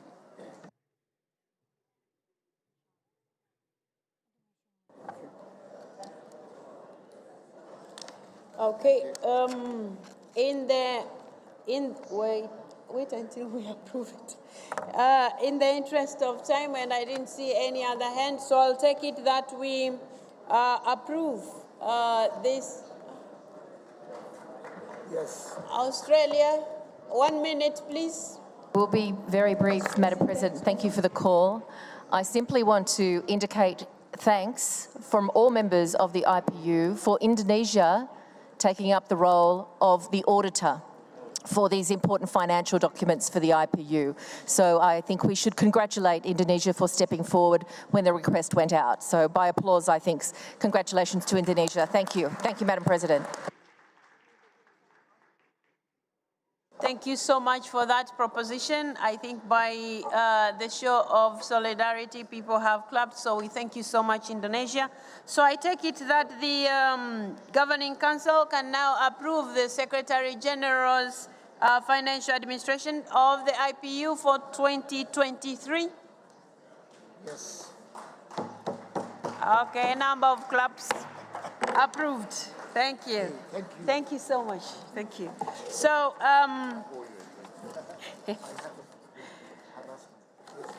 so we now go to item number 8.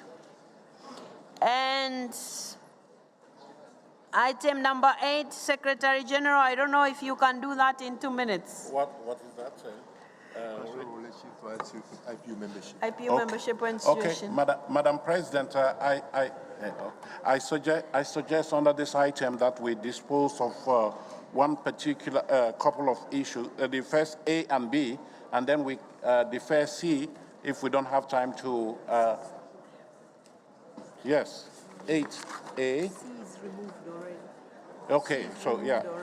So you have a more current agenda than myself. So yes, of course, I see. C will be discussed on the last day of the Assembly. So regarding A, this is when you look at possible requests for membership or reaffiliation to the IPU. I don't have any requests to report at this stage, but there are ongoing efforts. As I did mention earlier, we have the participation of Jamaica, the President of the Senate of Jamaica in this assembly, and we hope that this will lead to a request for affiliation in the organization. And I did mention the other efforts regarding Barbados, Belize, and the other island states. So, Madam President, you can seek your colleagues' not endorsement, taking note of these developments, and of course encourage efforts to bring as many other countries as possible within the IPU. Thank you, Secretary General. Members, we don't have any requests for new affiliation, but like the Secretary General told us in his impact report, we have with us the President of the Senate of Jamaica, so we hope in the future that after this assembly, they'll be able to lodge in the application. But also I'd like to inform you about the discussions that are undergoing in the Grulac region, thanks to the President of Grulac, Sophia, and also the Speaker of Guyana, who are trying to work hard to ensure that Belize joins us, and the talks are underway in respect of that. So I take that you note the report that we have informed you about affiliation to IPU. Who is proposing? Ireland. Ireland. Who is seconding? Bahrain, thanks. There was another perhaps there. Okay, so now we go to B, observer status. Secretary General. Observer status, Madam President, the Executive Committee had before it two requests for observer status, one coming from the Conference of Political Parties of Latin America, COPAL, and the other one from the International Development Law Organization, IDLO. Madam President, I believe you were going to seek the concurrence of the Governing Council to the recommendations that the Executive Committee made to grant observer status to both organizations in light of the mandates, the respective mandates of these organizations and their track records, including participation or collaboration with the Inter-Parliamentary Union, especially the International Development Law Organization. So, Madam President, we have those two requests before Council, and you may want to ask the question. Thank you. Thank you so much. Members, we had removed C on this item, which I'll give you the explanation just shortly, but on the observer status, we have the application, as the Secretary General has mentioned, the Permanent Conference of Political Parties of Latin America and the Caribbean, COPAL, and the International Development Law Organization, IDLO, requesting for your approval. Now, because the Executive Committee had sat and they were of the view that they proposed to you that you approve the endorsement of these two requests by the Executive Committee. Do you agree that the two institutions get the observer status to our institution? Chile? Chile has proposed. Canada has seconded. Done. So, thank you so much, members. Now, we had C, which usually considers situation of certain parliaments, and because of the time constraints of today, we have moved C to our next sitting, which will be on 27th of March. So we will discuss situations in other parliaments on 27th March. And now we move to item number 9, which is regional offices. Regional offices, Secretary General, 2 minutes. Thank you, Madam President. Just to remind you all that the Council did take the decision to open 2 regional offices as pilot projects, one in Uruguay and one in Cairo. We have, over the past several months, had discussions with the host countries of those regional offices. With regard to Uruguay, the discussions have advanced because we have already signed a host country agreement, and we are currently in consultations with the Parliament of Uruguay with a view to identifying the resources, human and otherwise, that would be required to make that office operational as soon as possible. Madam President, we have apprised the Executive Committee of this, and the Secretary General and his colleagues will continue to engage with the Uruguay authorities so that we can find agreements on the outstanding issues regarding staffing, for instance, and then we should be able to report to you in the near future that that office is open.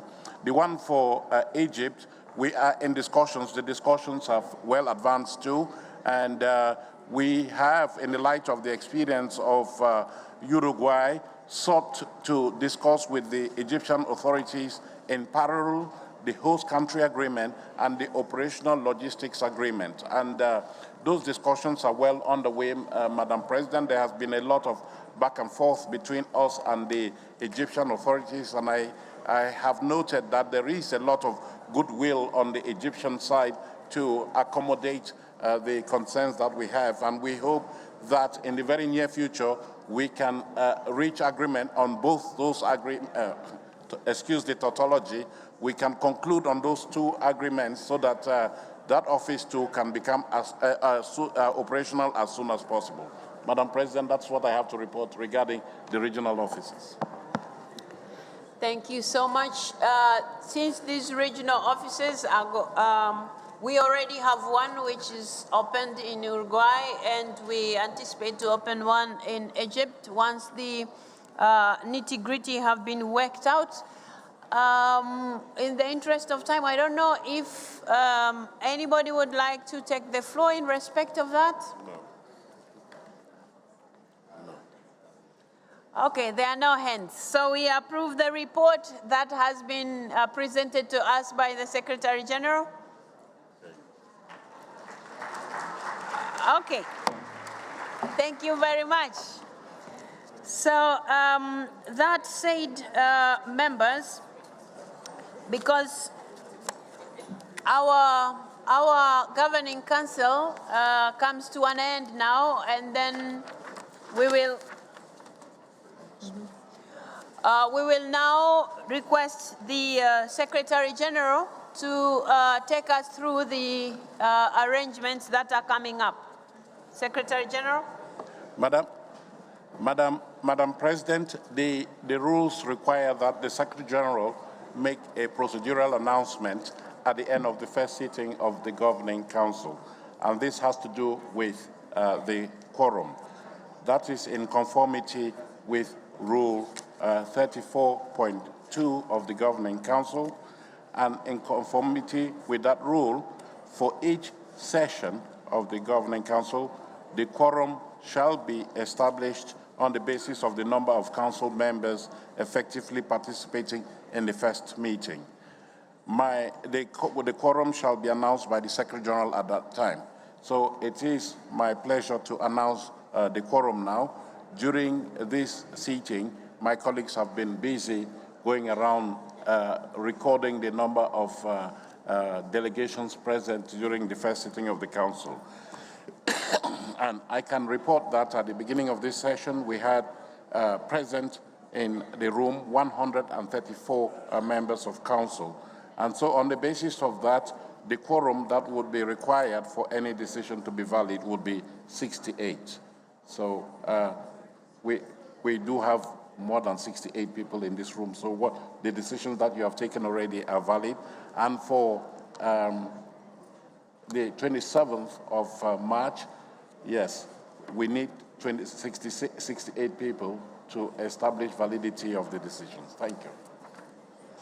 Thank you so much, Secretary General, for that. But also let me thank you all members for attending this Governing Council. Now I will take this opportunity to note all the decisions that we have made in light of what the Secretary General has said. All of them are valid, but let me also take this opportunity in the interest of time to adjourn our Governing Council meeting until 9 a.m. on 27th of March 2024.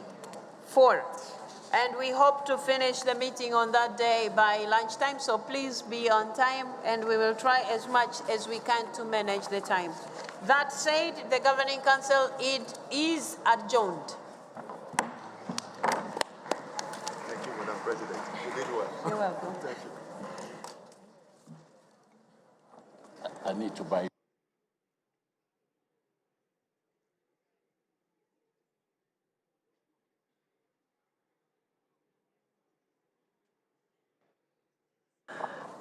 So we are about to start the assembly, but we are giving a chance for members who are not members of the Governing Council to get in for the assembly. So please give us 2 or 1 minute while others are coming in, and then we will begin our assembly.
Ladies and gentlemen, good morning. May we please kindly ask all delegates to take their seats. We will be commencing the assembly in just a moment.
Colleagues, we are about to start in like 2 seconds.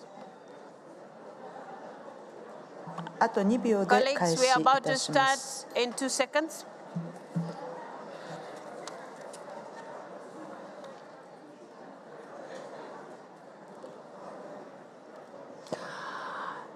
That said, you would remember when we met in Angola, we inaugurated our anthem. So we will begin with our IPU anthem. So I would request all of you to please rise for our IPU anthem. IPU 参加から始めたいと思いますので、ご起立願いますでしょうか。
Excellencies. Thank you so much. You may have your seats.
Hello.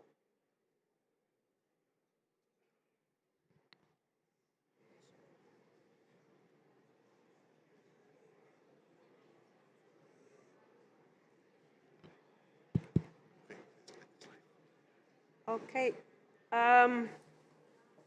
Excellencies, honorable members of parliament, dear colleagues and friends, before we begin our 148th IPU Assembly, let us take a moment of reflection to honor those who have passed away since our last assembly. I am thinking particularly of His Excellency Dr. Hage Geingob, President of the Republic of Namibia, a remarkable statesman whose untimely demise was a shock to all of us. I'm also thinking of other thousands of victims who have died from the many wars raging around the world, from catastrophic humanitarian situations, from terrorist attacks, including at schools, places of worship, concerts, or music festivals, from violence, including the devastating impact of gender-based violence, from sickness and ill health, including malnutrition. Let us bow our heads for a minute of silence, and let this moment be of reflection to inspire us over the next few days in our work as representatives of the people of the world and as representatives of the global parliamentary family, with a key responsibility to build bridges for peace, understanding between our countries. I would urge that members, you all rise for a minute of silence.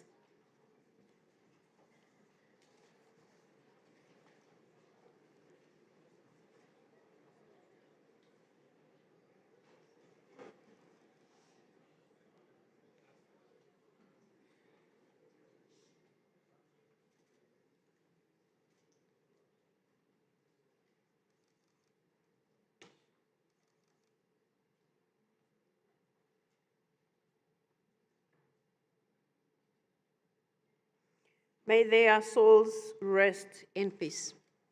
Thank you.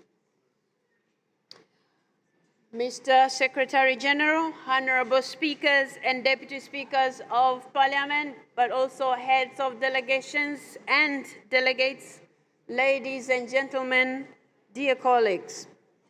It is an honor to address you here today at the start of my first assembly as president of IPU. The IPU Assembly has returned to Geneva after a long and somewhat unexpected absence of almost 6 years. Some due to COVID-19 pandemic, but also I would like to thank some of our members who have hosted our successful assemblies from 2019, which was held in Qatar, followed by Serbia, Spain, Indonesia, Rwanda, Bahrain, and Angola. Now we are here in Switzerland. Thank you so much, dear colleagues, because you did a good job when these assemblies came to your respective countries. Thank you. But let me also welcome to our assembly for the first time the Honorable President of the Senate of Jamaica, who is observing our proceedings with a view to possible reaffiliation to the IPU and becoming the 181 member of this global parliamentary community. Universality is here at IPU, and we look forward to welcoming other members as well. The theme of this assembly, parliamentary diplomacy, building bridges for peace and understanding, goes right to the heart of why IPU was founded 135 years ago. Indeed, our statutes, in their very first article, emphasize that the IPU has been the focal point for worldwide parliamentary dialogue since 1889. Against that backdrop of an alarming rise in the number and intensity of conflicts, no less than 56 states were experiencing armed conflicts at the end of 2023. It made perfect sense to choose this theme and indeed to adopt peace and security as the IPU's focus policy area for 2024. This subject is also at the top of my priority list as President. And I believe that the process to amend the IPU statutes and rules, on which the working group of the Executive Committee has been constituted and will begin its work shortly during this Assembly, offers a valuable opportunity to revitalize the IPU's agility in reacting to crises around the world, including conflict. The IPU was founded on the principle that dialogue is central to the peaceful resolution of conflict. For decades, we have consistently worked to bring together parliamentarians from countries in conflict, whether that is Israel and Palestine through the work of our Committee on the Middle East Questions, the Russian Federation and Ukraine through our task force devoted to that conflict, or our call for the Sahel Initiative, focused on a region in Africa where there has been a particular turmoil in these recent years. Even further, IPU intends to intensify its use of dialogue in other conflicts exemplified by those in the Democratic Republic of the Congo, Sudan, Venezuela, Pakistan, and many more. Ladies and gentlemen, once again, I would like to welcome all of you to Geneva and look forward to a very fruitful assembly. Thank you so much for your attention.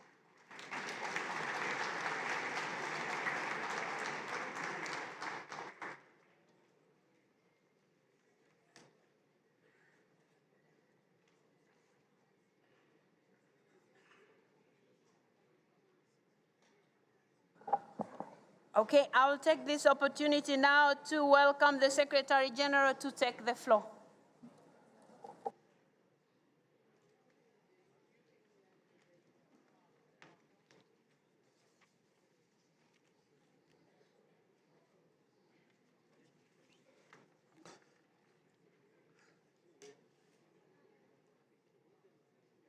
Madam President of the IPU, since this is the formal opening of this 148th Assembly of the Inter-Parliamentary Union, let me reiterate what I said in Council.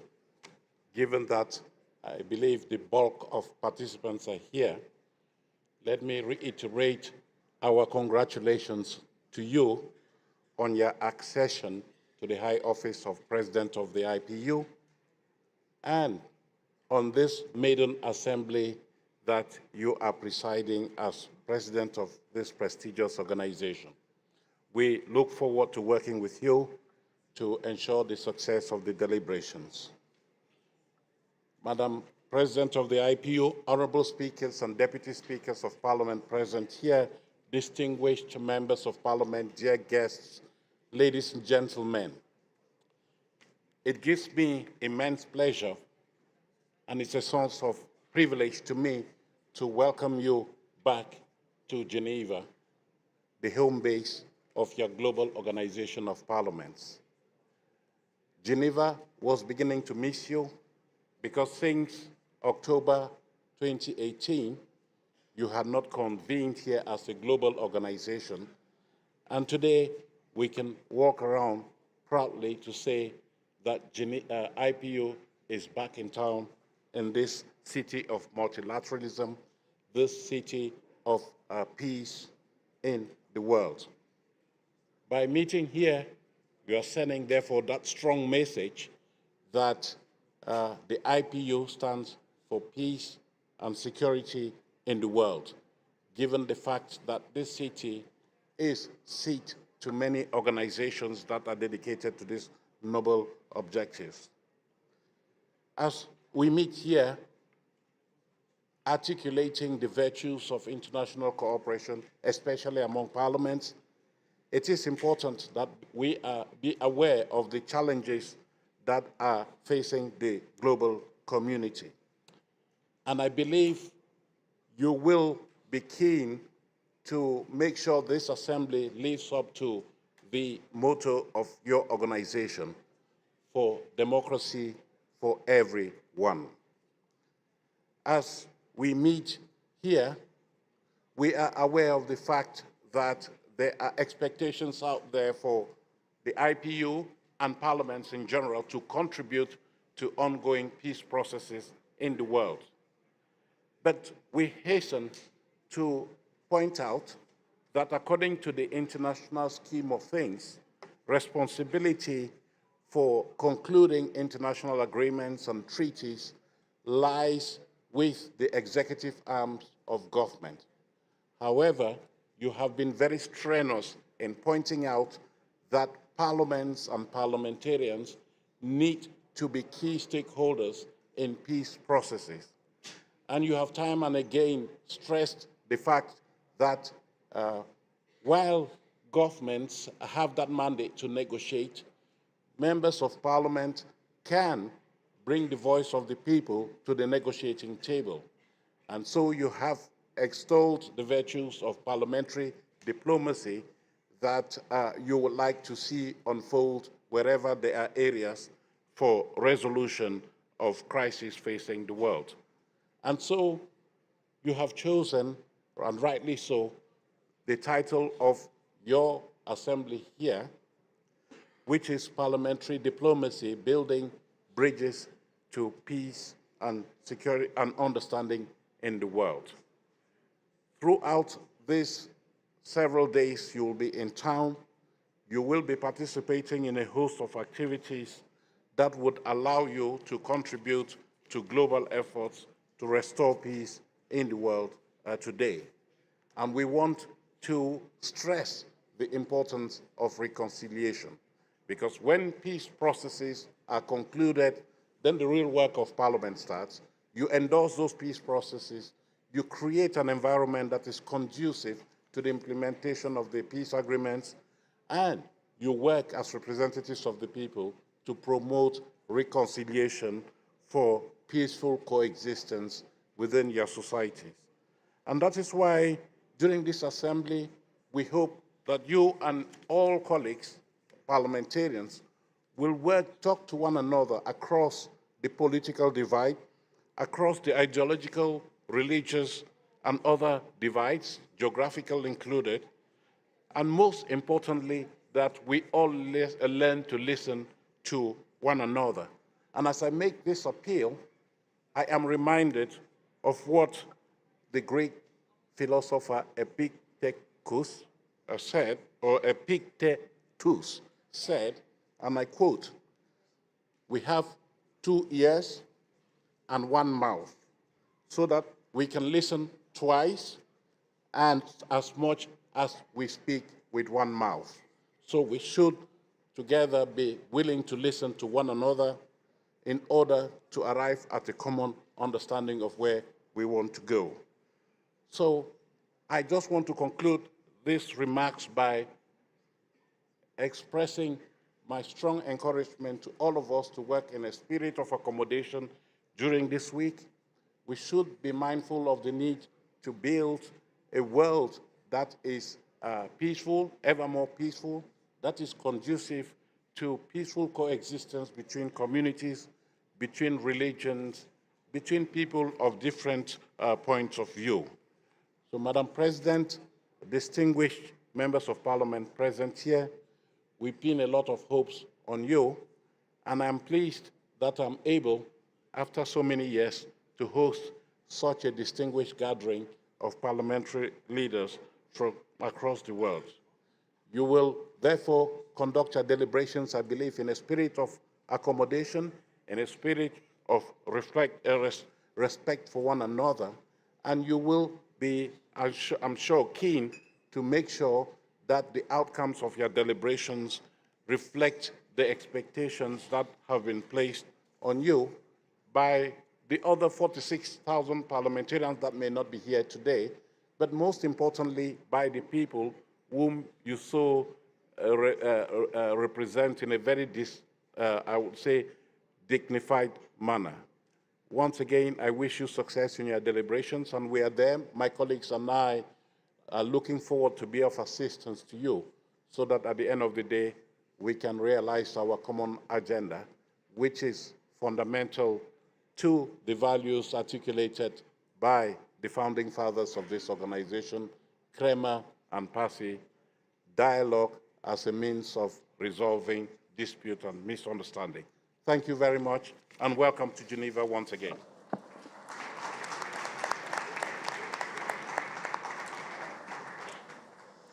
Thank you so much, Secretary General.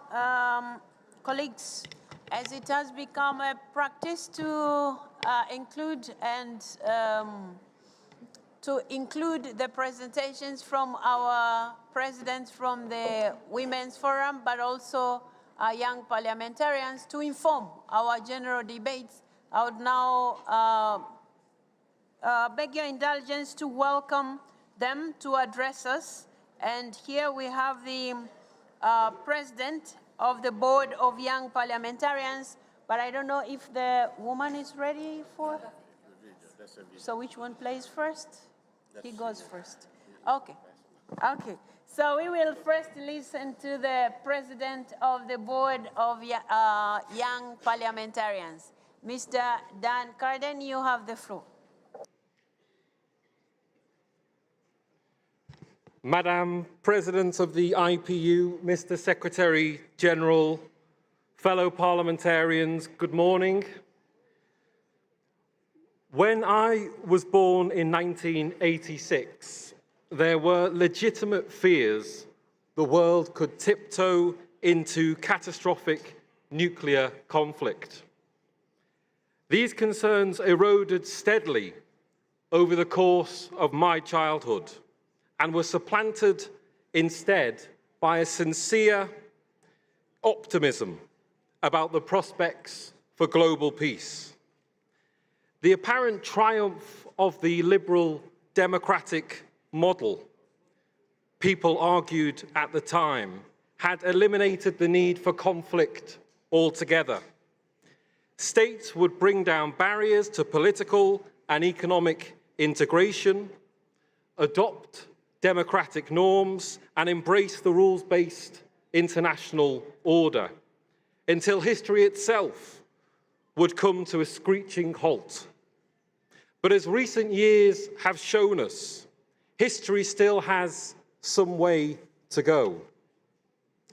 The world now feels more unstable and insecure than it has at any point since the end of the Cold War.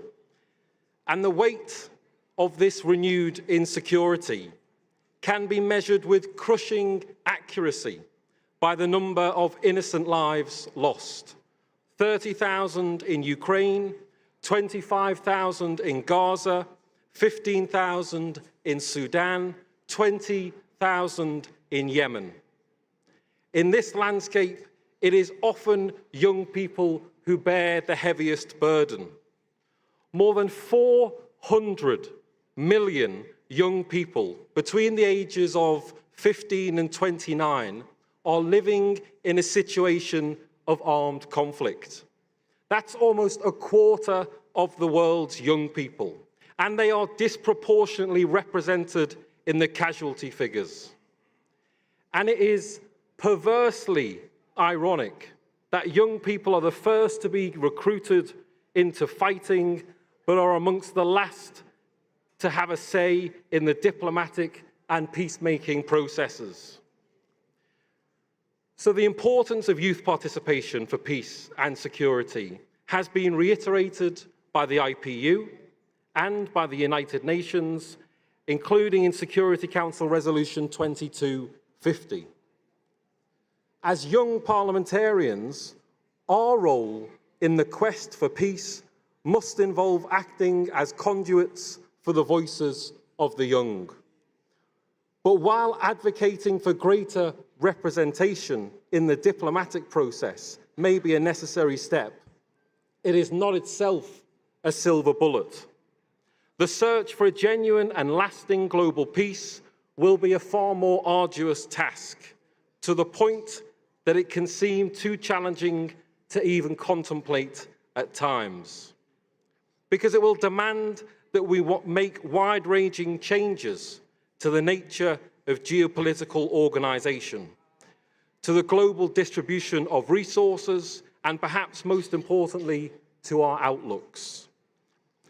The liberal dream of the 1990s may have been based on naive and Eurocentric assumptions about the universality of Western democracy and its capacity to insulate us from conflict. But cynicism cannot be the antidote to naivety, and the collapse of the optimism of those years must not lead us to conclude that war is an inescapable feature of the human condition. We cannot stand in idle acceptance that the way things are is the way they necessarily have to be. The past was not inevitable, and the future is not predetermined. Peace is not an unattainable idea. Rather, it is the only battle worth waging. Thank you very much, and have a fantastic week here in Geneva. Thank you. Thank you so much, Dan Carden, for that. Now we are going to listen to the President of the Bureau of Women Parliamentarians, Ms. Lopez Castro, who has Madam sent President a of the video. Inter-Parliamentarian Union, my dear friend Tully Axon, Mr. President of the IPU Board of Young Parliamentarians, Dar Carden, Mr. Secretary General Martin Chungong, dear colleagues, distinguished guests, my dear friends, ladies and gentlemen, it is my great pleasure to address the Assembly's general debate in my role as President of the Bureau of Women Parliamentarians. I am sure that all of us here firmly believe in the immense potential of parliamentary diplomacy. I would like us to believe and strongly in the huge potential of women's contribution and leadership to peace and security in the world. Next year, we will mark the 25th anniversary of the United Nations Security Council Resolution 3025, which recognizes women's role as vital in peace and security. Regretfully, it has been 25 years that diplomatic and security practices fail to place women and gender equality at the center of the conflict prevention and resolution, at a time when international and human security is under increasing threat. Women and girls' rights and their empowerment are more and more at risk. However, that women, peace and security agenda is an opportunity to redress the situation and address the danger of losses. It is a powerful tool we need to build bridges to sustainable peace and to move from exclusion to democratic decision-making, from gender inequality to gender justice. It is our greatest hope for building more peaceful, prosperous, and stable societies. And it is up to us, parliamentarians of the world, to make this agenda the central focus of our parliamentary diplomacy. By removing any obstacles to gender parity in decision-making, ensuring the participation and leadership of women into peace processes, peacekeeping, peace building, and security efforts, putting an end to violence against women, both online and offline, which holds women back in all sectors. Let's support women organizations that are fighting injustice, building peace, and taking their rightful place at negotiation table. Let's support women and girl survivors of sexual violence in conflict and provide reparations for violation of their rights. Let's put money into these policies and stop diverting funds from socio-economic rights into a mad arms race. We cannot wait another 25 years. We must build peace for women right now. This is what humanity needs and what our future depends on. I want to thank you this opportunity. I am now in Mexico in campaign as a senator of Mexico City, but I send you a big hug, my dear family of IPU. Let's keep fighting for gender equality. Excellencies, distinguished delegates to the Inter-Parliamentary Union Assembly, It's an honor to address. I thought the technical team decided to move on, but we are going to listen now to Ms. Mary Robinson, who is the first woman president of Ireland. She was a senator for 20 years, and she's also a former United Nations High Commissioner for Human Rights. She is a passionate advocate for gender equality, women's participation in peace building, access to universal health care, migration, human dignity, and climate justice. She is a former president of the International Commission of Jurists and former chair of the Council of Women World Leaders. She is currently the chair of the Elders, founded by Nelson Mandela in 2007. The Elders are independent global leaders working together for peace, justice, and human rights. Colleagues, Mary Robinson. Excellencies, distinguished delegates to the Inter-Parliamentary Union Assembly, it's an honor to address the general debate of your 148th Assembly. I'm speaking to you as chair of the Elders, a group of independent global leaders founded by Nelson Mandela who work for peace, human rights, and a sustainable planet. I'm also speaking as a former UN High Commissioner for Human Rights, a former president of my own country, Ireland, and a former senator. I served for 20 years in the upper house of the Irish Parliament, and in all these roles and all throughout my career, I've appreciated the opportunity to engage with the IPU. Parliaments play an indispensable role in building bridges for peace and understanding, and consensus on how to tackle shared challenges. This role is particularly valuable today in an era of increasing social polarization and geopolitical tensions. The IPU plays a critical role as a forum where parliamentarians can come together, exchange experiences, and discuss the challenges of the hour, something I learned from attending IPU events during my time in the Irish Senate in the 1970s and 80s. And it has been a privilege to be invited to address the Assembly on a number of occasions since. Today, I'm happy to hear that the Assembly will also focus on multilateralism in this year when the world is gathering at the upcoming Summit of the Future, convened by the UN Secretary-General, to chart a new pathway forward for international cooperation. It's no exaggeration to say today that we are at a moment of crisis in multilateralism. Our world faces existential threats that can only be tackled collectively, from the climate and nature crisis and pandemics to nuclear weapons and the risks of unregulated artificial intelligence. But at precisely the moment when cooperation is critical, geopolitical tensions and confrontations are rising, and too much decision-making is governed by short-term, self-interested calculations.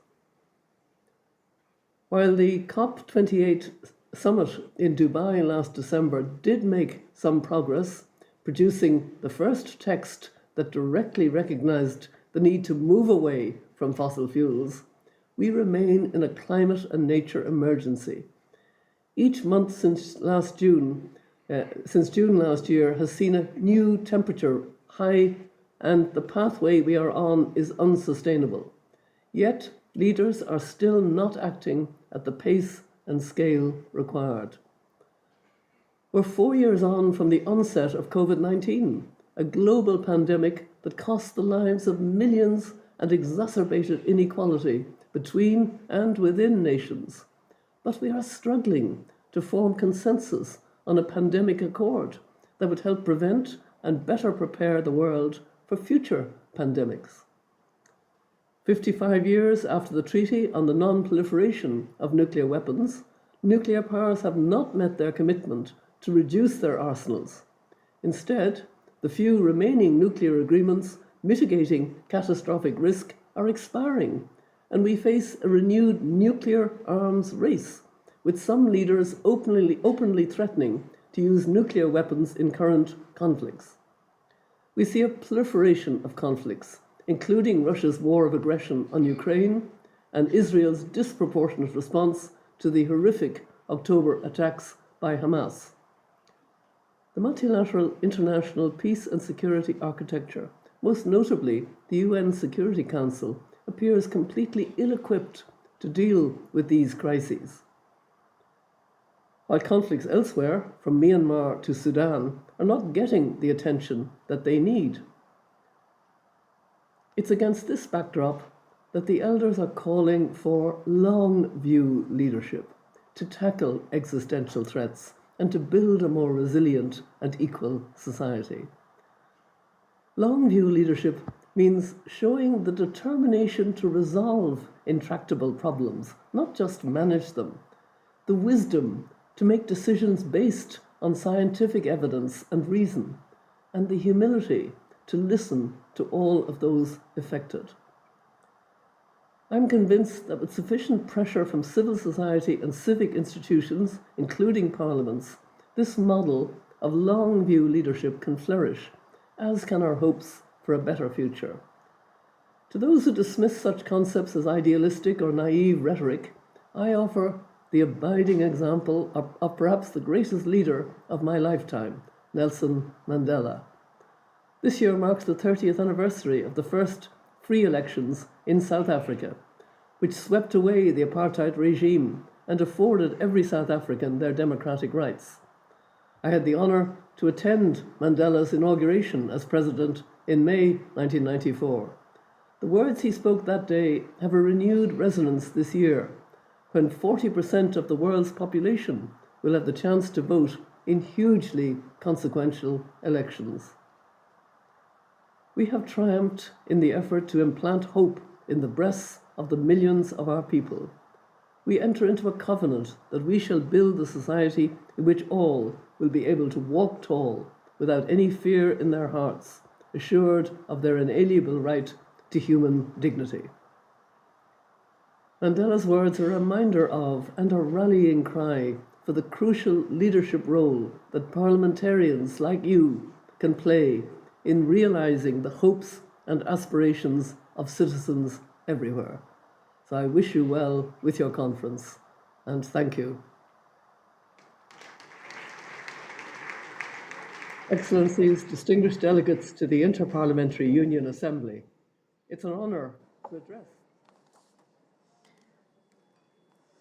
Thank you so much. I believe by listening to her, we have all been inspired. Now, looking at the agenda before us, the first agenda is already done. We have opened our meeting, but we were supposed to, it's reading election of the president for the assembly. And it is a custom that the president of the assembly usually is the president or speaker of the National Assembly where the assembly is being held. But this time, since we are in Geneva, so that doesn't apply. So the governing council elected me to be the president because that's the custom, to be the president for this assembly as well. And so I will be presiding over these meetings. That said, I'll be sharing that presidency with so many of you. And now I look forward to receiving requests from your delegations. Each delegation can designate one member who will be assisting me as a vice president for this assembly. And I look forward to receiving those names so that we can share the presidency this time. Thank you very much. As we look forward, item 2 of our agenda is consideration of requests for the inclusion of an emergency item in the agenda of this assembly. And we will be considering item 2 of the agenda in the afternoon when we resume from 5 p.m. So please, that's what we are going to do. Now, I would like to take this opportunity to make a few announcements in relation to the organization of our deliberations in this assembly. First of all, we shall start with the list of speakers in the general debate with the segment for presiding officers of parliament. And we are greatly honored this time. The presence of so many delegations from around the world have come forward. So we look forward to hearing all of you. But also, we will still remain with our custom of following the order of speakers, meaning we will have the delegations which are headed by the speakers, but also heads of delegations. So, having said that, and also in recognition of the fact that there are so many delegations here, this morning the steering committee met, and so we had to look at the time that we are going to allocate to the delegations headed by speakers, but also those that are headed by presiding deputy speakers or presiding officers, and those that have heads of delegations who are speakers. So we have made a decision at the steering committee that we will be allocating 5 minutes to the as the total speaking time per delegation. And then we will be allocating 6 minutes for delegations led by speakers of parliament. The young members of parliament who have registered to take space in the general debate will have an additional of 2 minutes. And the permanent observers will have a maximum of 3 minutes. So I would request all of you to adhere to these minutes as you prepare for your speeches, because we will be we will try to be strict on in terms of time, because we would want everybody who has requested the floor to have that chance. And I would like to also inform the delegates or delegations that have not registered that registration is still open until tomorrow at 12 noon, then we will close the registrations. And as we speak, the list of speakers are already within the hall. So if you don't have one for your own delegation, please look for one and then see if your name is there. If it's not there, you still have a chance to register until tomorrow noon. I have also requested you to send me the names of those who will be assisting me to preside, so we look forward to receiving them. You have the assistants who are in this room. You can send that through them, but also you can grab any member of the Secretariat and they will transmit the message to us. So, that said, we will now start following the lists. So we will begin, like I said, with the presiding officers of parliament, and we will begin with Ethiopia. Honorable Tashaga. And Ethiopia will be followed by Azerbaijan, and Morocco should also be getting ready.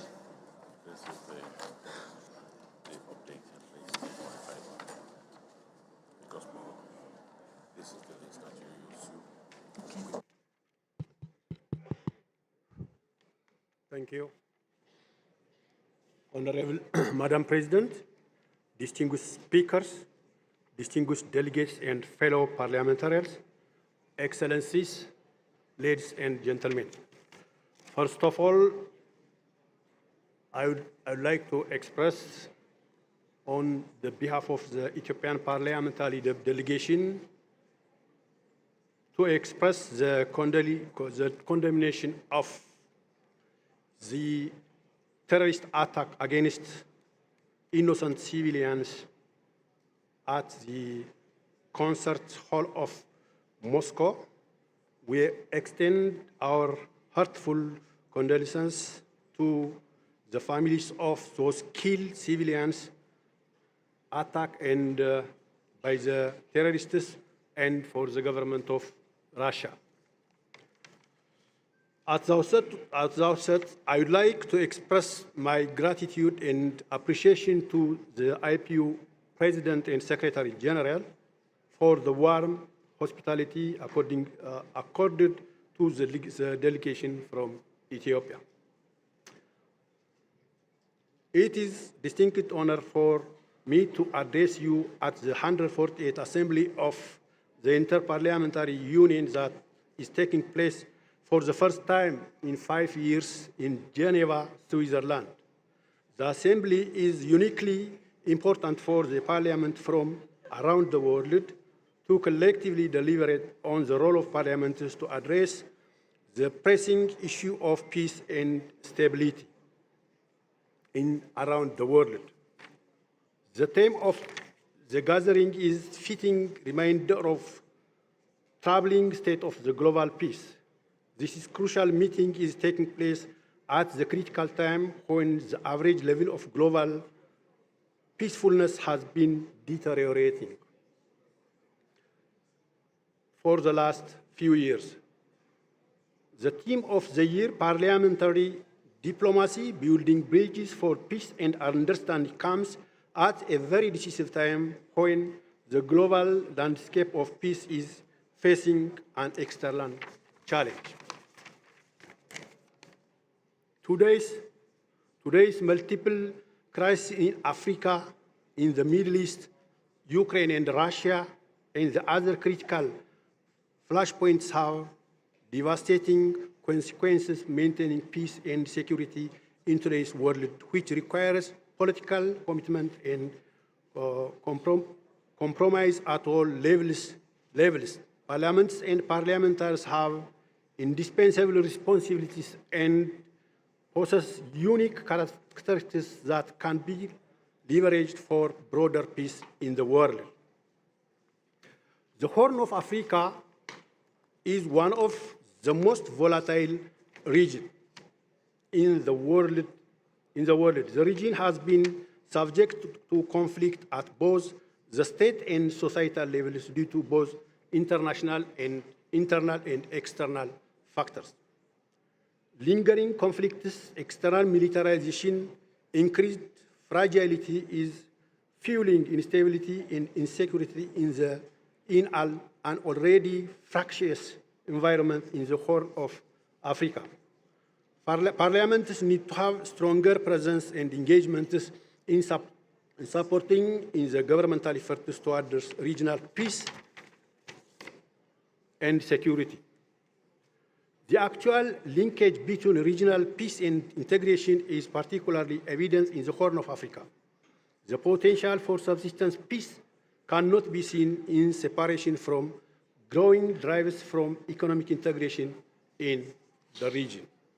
In Ethiopia, the 2-year-long conflict in northern Ethiopia ended in the signing of permanent cessation of hostilities agreement in November 2022. The Pretoria Peace Agreement has effectively silenced the gun, opening new chapter for peace and considerations. Conflict through the dialogue and compromise is a practical embodiment of the notion of the African solutions to Africans' problems. It is growing indication that conflicts in Africa can be resolved by applying African wisdoms. The other crucial path to sustainable peace in Ethiopia is ongoing process of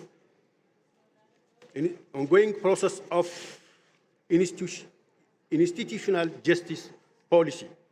The flagship transitional justice policy is pioneering approach in the modern Ethiopian history and potentially a major milestone for lasting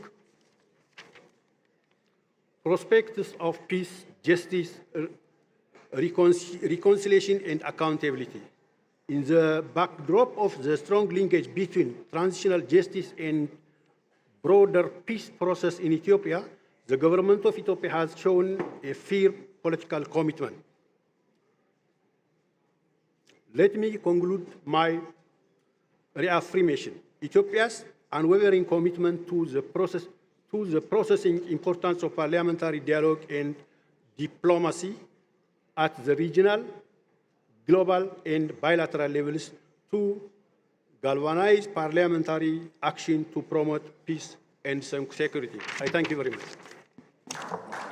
Thank you very much. Thank you, Ethiopia, for keeping time. Now we will listen to Azerbaijan, Honorable Gafarova, who will be followed by Kazakhstan, and Ireland should get ready.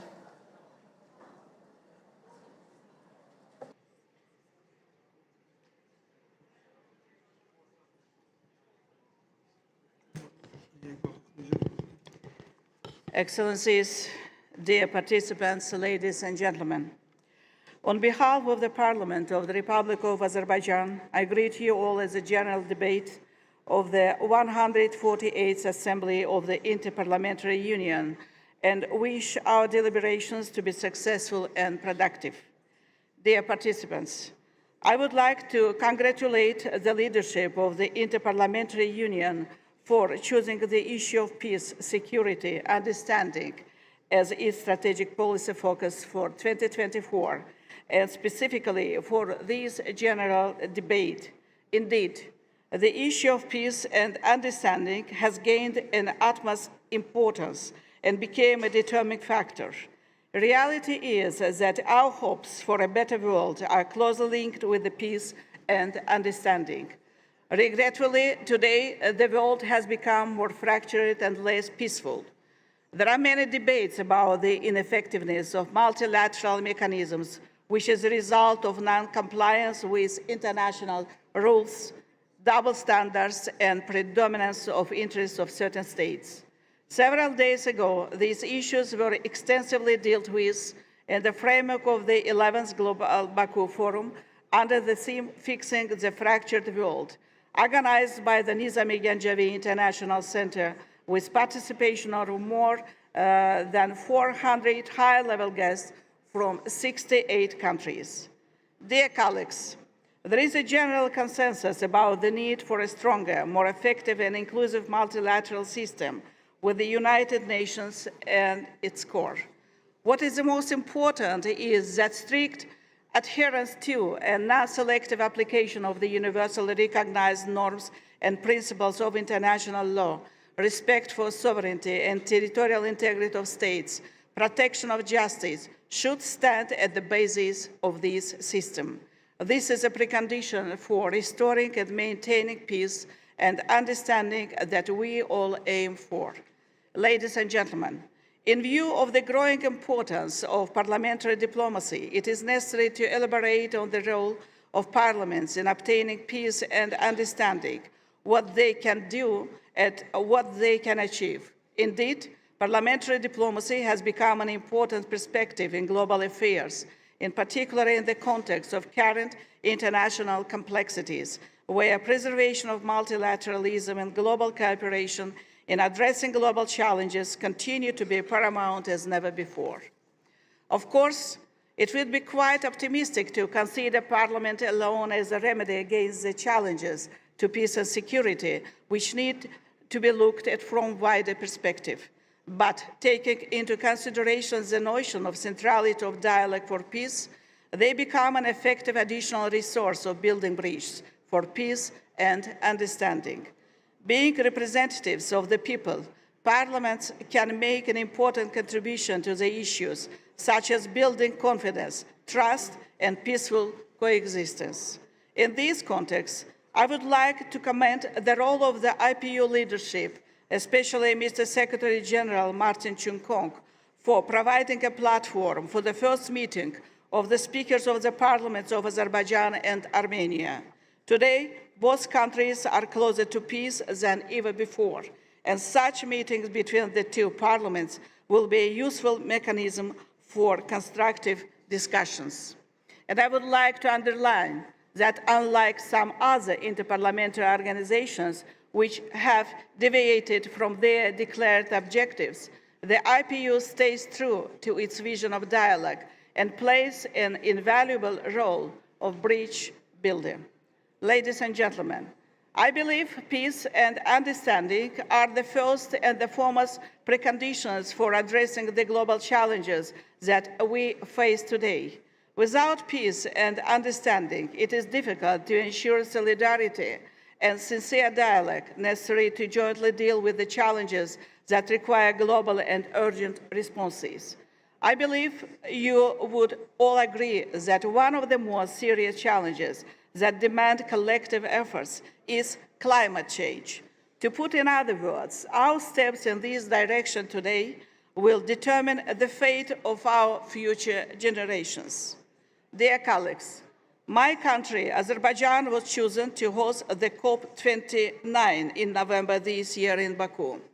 It is a sign of recognition of Azerbaijan's efforts in addressing climate change, not only at national, but also at regional and global scale.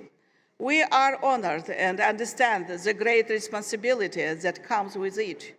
Azerbaijan is a bridge builder and having the potential to unite communities and countries behind a common cause, is ready to help guide the international community to realize a future that is climate-focused, equitable, and sustainable.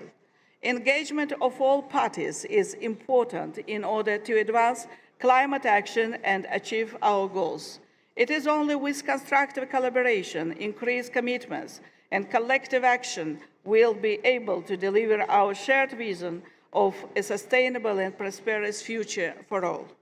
Dear participants, climate change has been identified by the IPU as one of the 4 priority areas that require urgent intervention.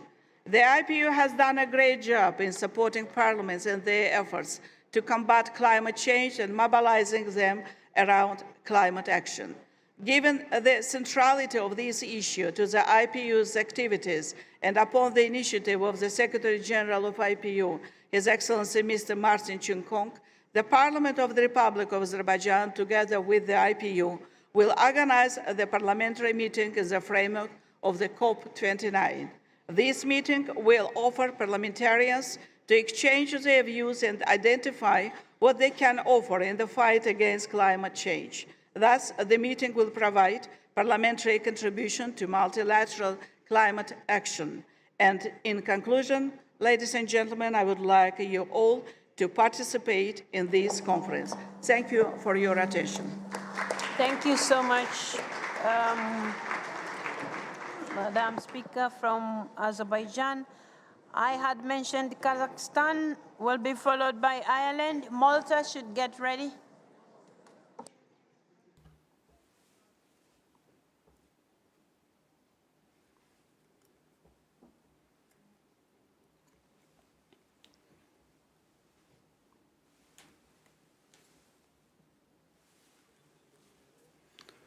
Dear Madam President, dear colleagues,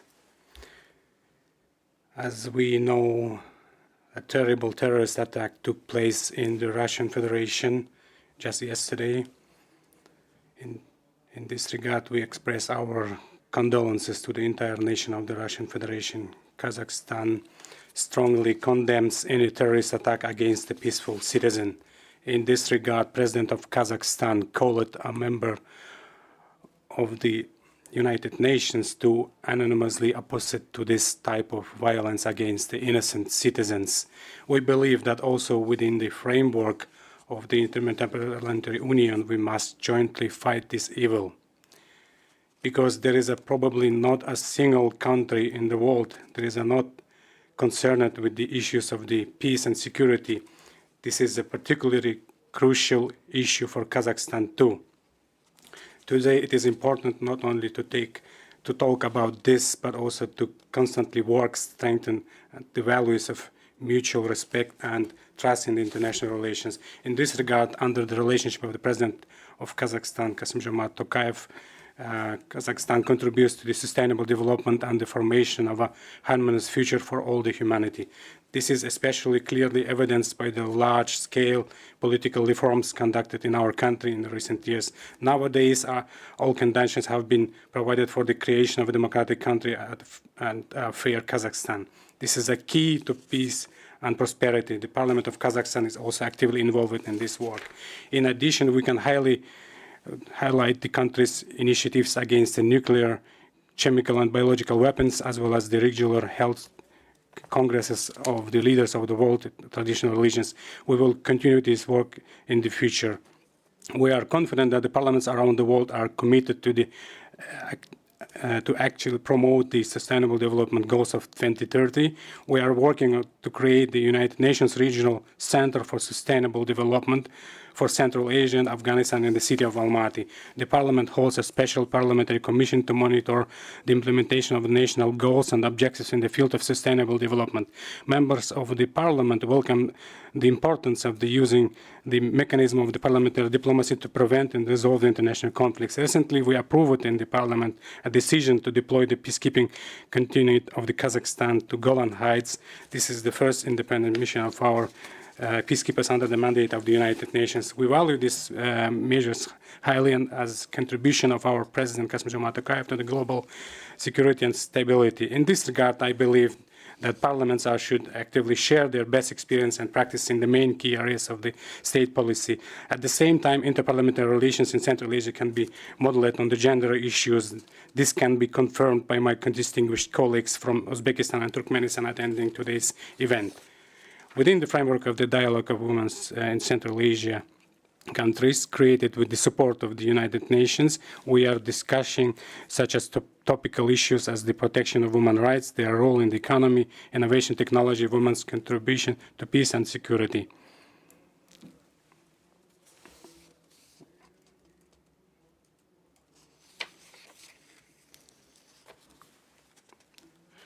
This is an Association of Techno Women in Central Asia has found and recognized many unique talents among the women in the region.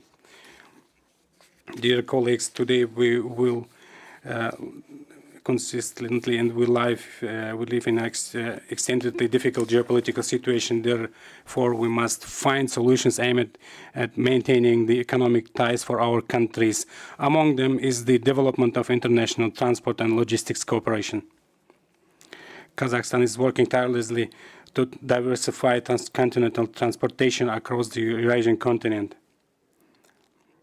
The Middle Corridor is a significant contribution of our country and of whole Central Asia to the global economic connectivity. Of particular importance is the creation of clear legal regime of the Middle Corridor. Another topic issue for discussions at the implementary platform is the food security. Here is, as a concrete example, I would like to mention the Islamic Organization for Food Security, which is designed to provide the population of Islamic countries with affordable food, develop transit and logistic routes. Efficient use of water resources is also one of the most important topics. Kazakhstan, like all its neighbors, is experiencing the consequences of the climate change. In particular, this is the depletion of water resources, violation of ecological balance and biodiversity. The devastating floods in Pakistan 2 years ago showed the innocent countries are often affected by the climate change in the face of global toss. In this regard, I would like to inform you that One Water Summit will be held in New York this year in the initiative of President of Kazakhstan and France. And 2026, Kazakhstan plans to hold a regional climate summit within the framework of the United Nations. In this context, our delegation fully supports Assembly resolution on partnerships for climate action. Dear colleagues, the main topic of discussions is relevant and especially important as of the topics of the standing committees of the 148th Assembly of the Inter-Parliamentary Union. the efforts of the Inter-Parliamentary Union to study impact of the use of autonomous weapon systems and the artificial intelligence and everyday life are supported by the Parliament of Kazakhstan. In conclusion, I assure that the recommendations and of the Inter-Parliamentary Union will be always carefully studied and applied by the Parliament of Kazakhstan. Dear Madam Chairperson, dear colleagues, our Parliament is always thankful for the cooperation ties within the Inter-Parliamentary Union and is committed to. And I have great confidence cooperation in the path of extraordinary goals. Thank you very much for your kind attention. Thank you so much. Ireland will be followed by Malta. The Philippines should get ready. Madam President, Secretary General, distinguished members, dear friends, dear colleagues, today we meet conscious of the killing of innocent life in Moscow, and we send our sympathy to the families of those killed. Dear colleagues, as parliamentarians, we're asked to lead. It is our solemn duty to lead our people and to bring people with us. As we say in the Irish language, Ní nart go cúrla céile. We have a responsibility, dear friends and colleagues, as we gather at this assembly, to end human suffering, to end the geopolitical instability, and to bring peace to the world is our shared mission. And that is not, as James Bond might say, if we choose to accept. We have no choice. We must accept that mission. Dear friends, supporting and sustaining peace building is a hallmark of Ireland's foreign policy. Let us reflect, as I said in Bahrain, on the success of the Anglo-Irish Agreement, an agreement, to borrow Mary Robinson's phrase and model, is about long-term leadership. It views peace as a process that is about work, about bringing people together, about fulfilling parliamentary diplomacy. And from our experience in Ireland, we need people to engage, to talk, and to understand each other, but also to respect our differences and where we come from. As our President said this morning to us, the IPU was formed on the notion that dialogue is created so that peace can be resolved and that we can receive resolutions. Dear friends, at this morning, let us stand again with Ukraine and salute the great people of Ukraine in their illegal occupation. Thank you. And in the conflict between Israel and Palestine, let us all redouble our efforts to ensure we have an immediate ceasefire, that humanitarian aid is brought forward, and that all hostages are released. Dear colleagues, Taoiseach Leo Varadkar, speaking in Washington last week, said that the Palestinian people were, to quote, "We see them like us in Ireland through our history." But he also said of the Israeli people that we see them like our diaspora, whose heart never left home, no matter how many generations passed. So, dear colleagues, it isn't about picking sides. It isn't about being for one or the other. It's about each life being equal. Each woman, each child, each innocent human life being cherished. So let us stand up for the weak, the vulnerable, the small, so that we can have a world of equality and a world of equals. And Madam President and Secretary General, can I thank you for your support in terms of equality of representation at the IPU. We are responsible for upholding human society and personal freedoms. And so I urge all of us as members of the IPU to stand up for LGBTQ people around the world, to empower members of the LGBTQ community to run for Parliament and to be elected as parliamentarians. Finally, dear friends, climate change is not an option that we can pick or choose on. Our world is at an important point regarding climate action. And again here we have a duty to lead and a duty to bring people with us. I'm proud of Ireland's Climate Action Plan, which commits us to halving emissions by 2030 and achieving net zero by 2050. And my final comment this morning, members and friends and colleagues, is that our language at this very important assembly matters. What we say and how we say it matters. At the beginning of this assembly, can I ask you in the spirit of the address of our President to respect each other, to put aside our differences, to work for a shared humanity of a world, to bring peace, to bring equality, to end the suffering and the global inequality. If we're serious about this work as members of the IPU, then can I say to you all and ask you all to act, to think, but to speak wisely. Gurmina Mahagav Galer. Thank you so much, Mr. Speaker. We now will listen to Malta, followed by the Philippines. Mexico will be next.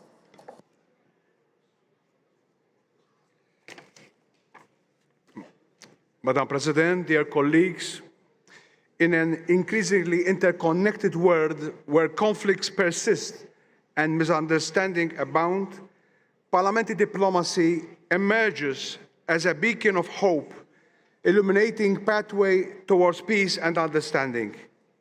Sometimes parliamentary diplomacy is often overlooked in traditional diplomatic discourse, notwithstanding that it holds immense potential in fostering dialogue, cooperation, and reconciliation among nations.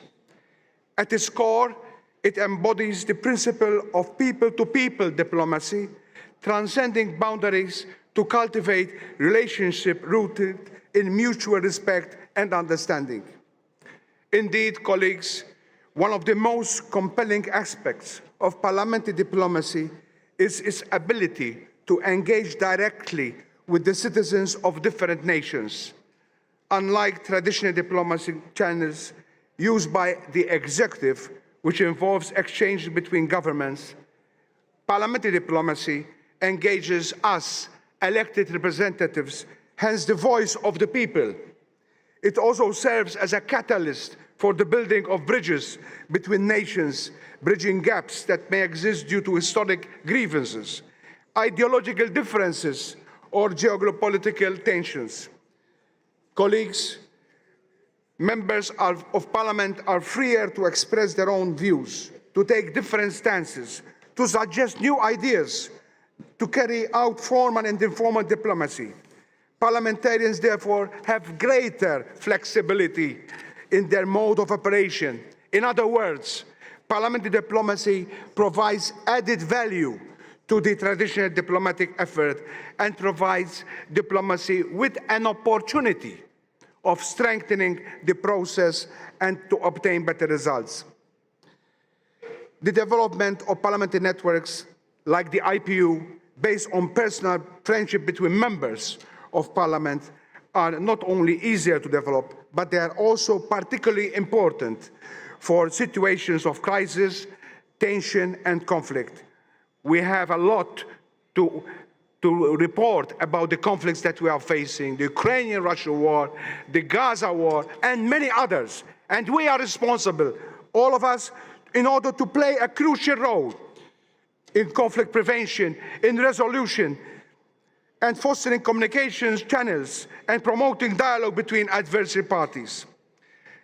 The best practice that can bring about the highest value added lies when parliamentary diplomacy and traditional diplomacy of the executive work in unison. I will mention, for example, the Parliamentary Foreign Affairs Committee in my country as a concrete example.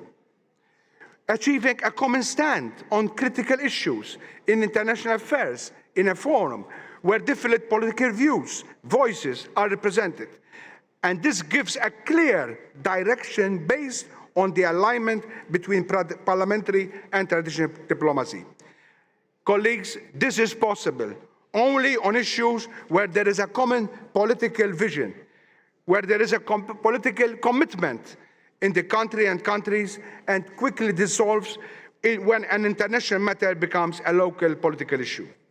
Parliamentary diplomacy is based on a commitment to developing a culture of dialogue in respect for cultural diversity and identity. A culture of dialogue within the context of dialogue of cultures. This is one of the strengths which parliamentary diplomacy, through the so-called soft diplomacy, gives an open eye of dialogue underpinned by intercultural, respectful and meaningful dialogue. What is important, and I stress this, is the way in which such cultural constraints can be surmounted. Parliamentary diplomacy is in its very nature an interpersonal experience and exercise in networking, friendship and confidence building. The greater the isolation, the greater the propensity for friction. There is therefore need for more training and capacity building within the IPU for parliamentary diplomacy, directed at parliamentarians and their assistants and other staff in Parliament. There is a challenge, dear colleagues, and an opportunity for diplomatic academics and higher formational institutions. In Malta, for example, we have professional academics like the Mediterranean Academy for Diplomatic Studies, where we specialize in professional studies in diplomacy. This is the way that we should continue. And I requote what we decided as speakers in the Speakers Conference, World Conference, the 5th Conference of World Speakers in 2020, and I reiterate and I quote, "Common challenges can only be overcome through global responses, coordination and collaboration between our nations. We therefore reaffirm the key role of multilateralism." So the message is very clear, Madam Chair, and the message is very clear. And today, definitely, we are already late.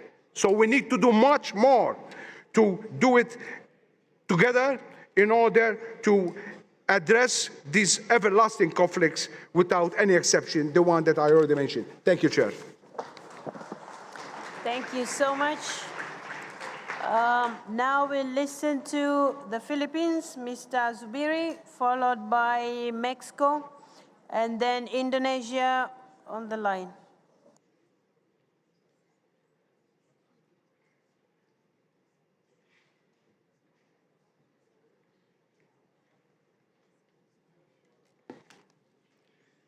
Thank you very much, Madam President Tully Lacson, Mr. Secretary General Martin Chungong. And fellow parliamentarians, this is Miguel Zubiri, the Senate President of the Republic of the Philippines. Our theme on peace echoes the ideals of the foundations of the IPU.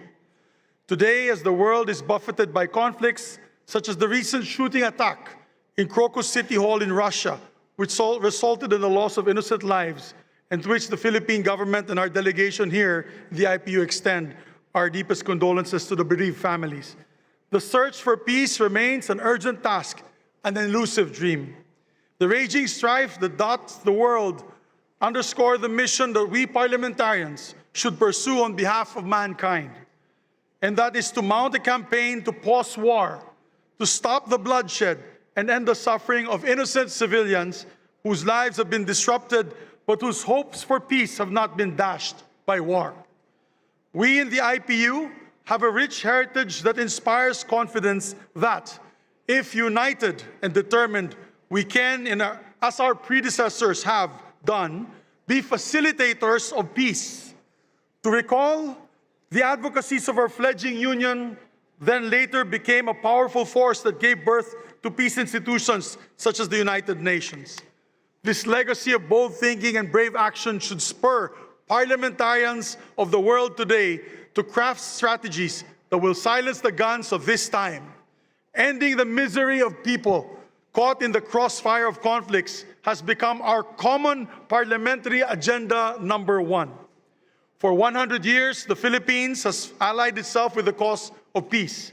In 1925, when we sent our first delegation to the IPU conference, we already manifested our country's position to give primacy to diplomacy as a means to resolve conflict. Through the years, we have subscribed to IPU's foundational principles of renouncing war as a foreign policy tool, a belief enshrined in the fundamental law of our land. We come here today to reaffirm our adherence to that tenet. We come here today as a nation that also suffers from the fallout of wars far from our shores. Local conflicts have global effects, my dear colleagues, whether they are in Europe, in the Middle East, or in Africa. Theaters of war threaten all people. Our country is no exception.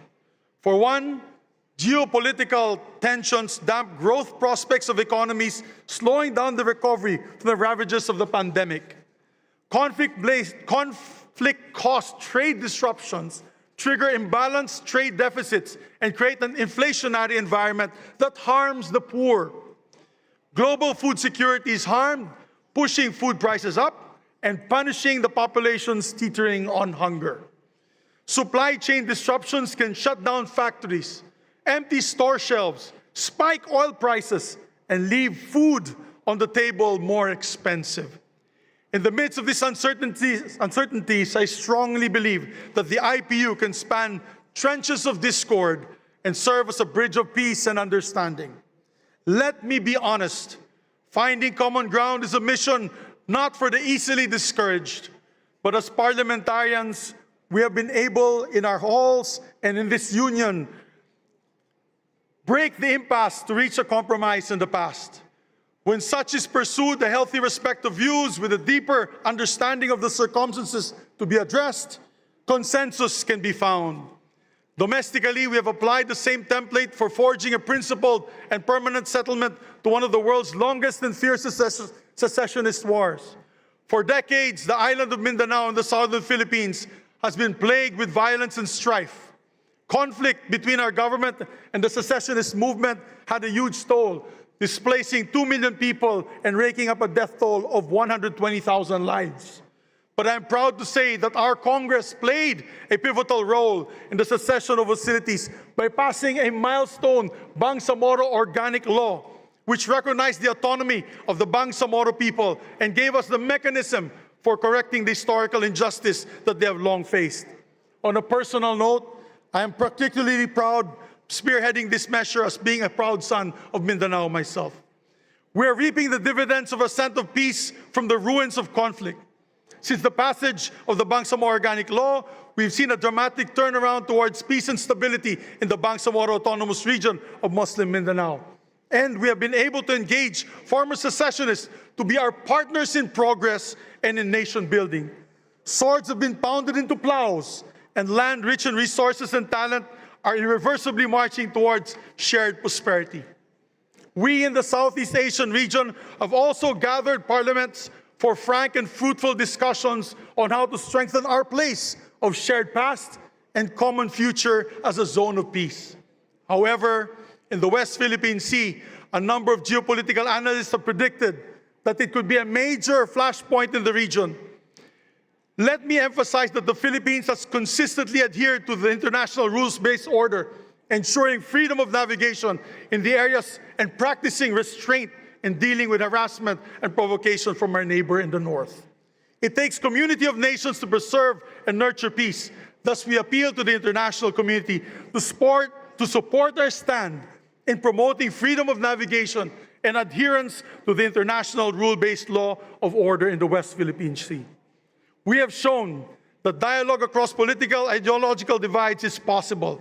And to wrap up, our belief in the power of dialogue is why I urge us all to harness the parliamentary ties that binds us and strengthen the values we share in our common dream of all our people living in a world of peace. Thank you very much. Thank you. Now we'll listen to Mexico. Honorable Marcela Castillo. Oh, she's there? Okay. Will be followed by Indonesia, and Ghana will be on the line.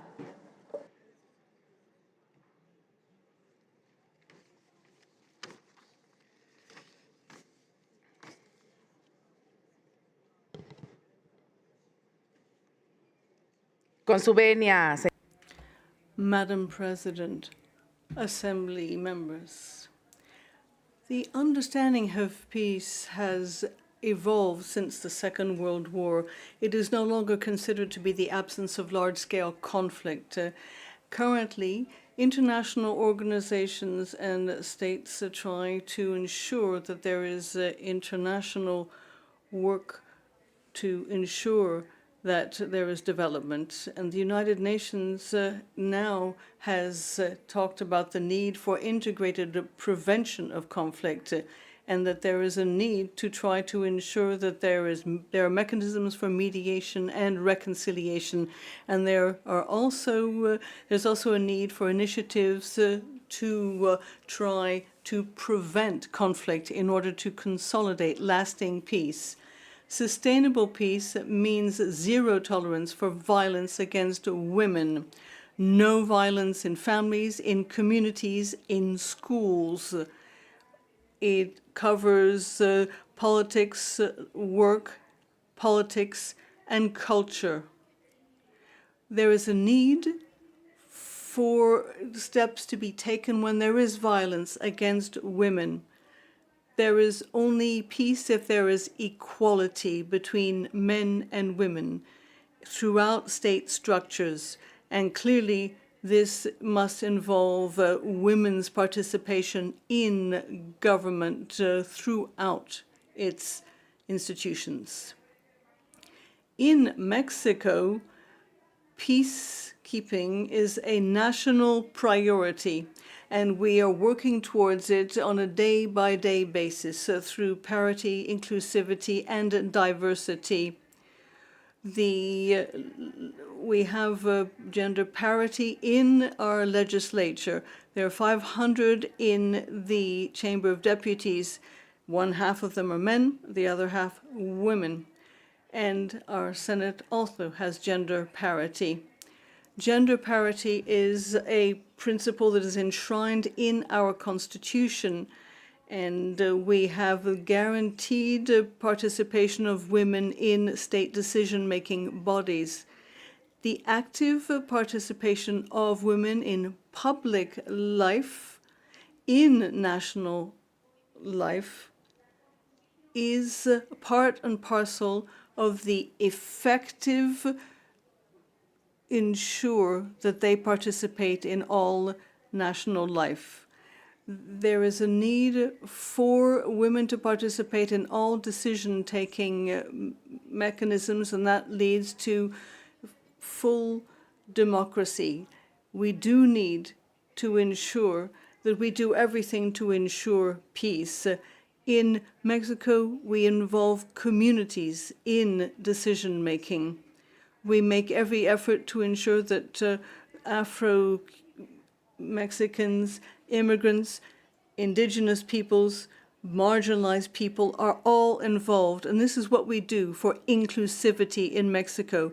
Peace building must be the first item on our agenda as parliamentarians. We have to ensure that we build bridges of understanding, dialogue, cooperation, and we have to do this in all of our political agreements at all levels of government. As legislatures, we have to make a commitment to ensure that we lay the foundations and frameworks to ensure that we do everything to promote prosperity, and that we also ensure that human rights are respected internationally as well as within our parliaments and in all of our countries. We would appeal to you that we continue to work on inter-parliamentary dialogue and parliamentary diplomacy. We must ensure that we have meetings in order to ensure that we have plurality and diversity involving all nations and all of us here represented. We have to ensure that we respect everybody's rights. The decisions and declarations that we agree here are, in fact, the voices of our people, and we have to ensure that we have concrete results for our peoples. We are open as a legislature to cooperation, and we do think that we have to ensure sustainable development and peace. And we feel that parliaments have a role to play in this respect. And this is all within everybody's reach, as Martin Chungong, the Secretary General, has said. Thank you for your kind attention. Thank you so much, Madam Speaker. Now we'll listen to Indonesia, Honorable Maharami. Ghana will follow, then Cote d'Ivoire on the line.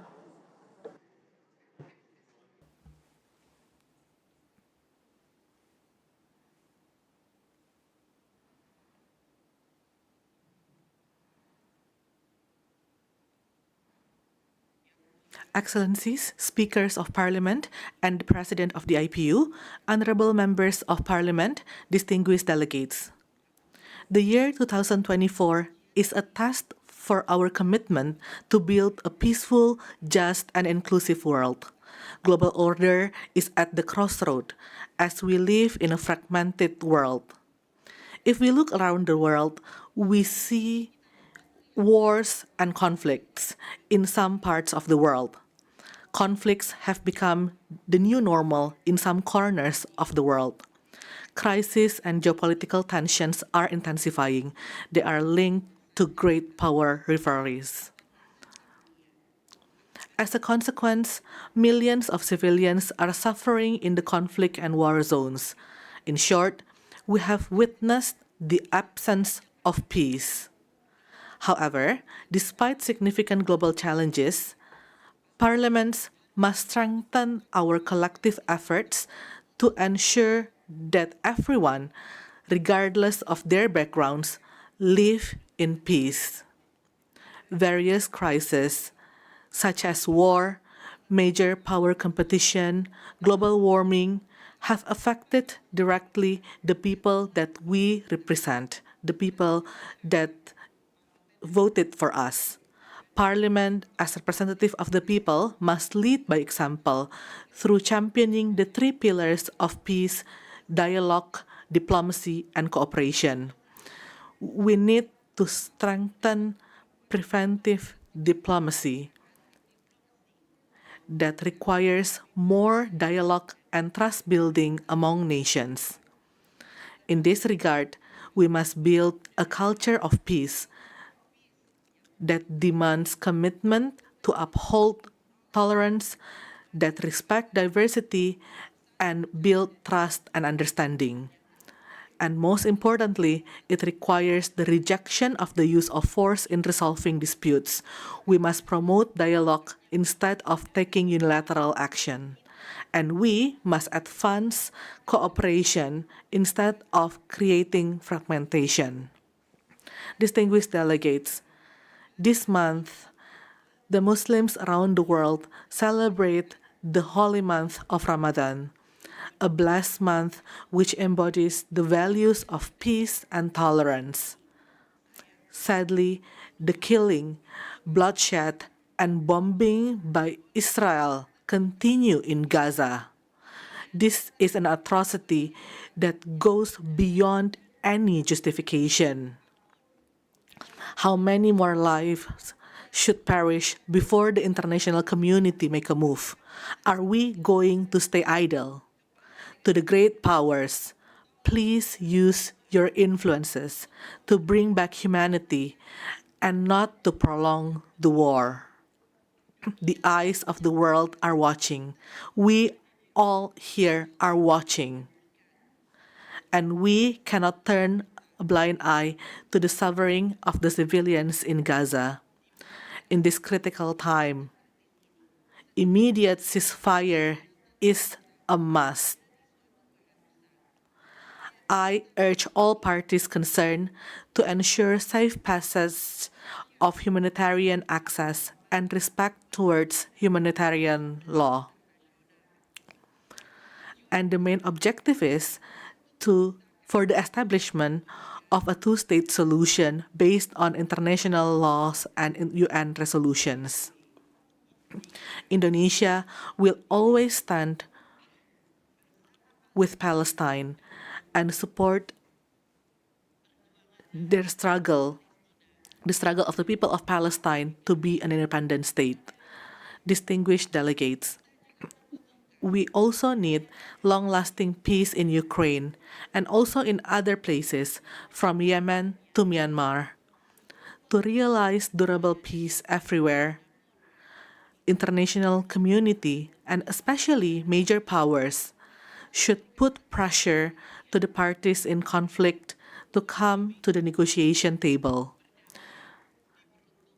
Peace is intended so people can raise their living standards, so that boys and girls can go to school and those who are sick can go to hospital. Today, we are moving backwards in achieving the SDGs and ending the global poverty. It will be difficult to realize these goals without peace as its foundation, because there is no development without peace and no peace without development. We must not forget that peace and development are mutually reinforcing. Peace is the key to make progress in any country. Development needs peace. Justice needs peace. Democracy needs peace.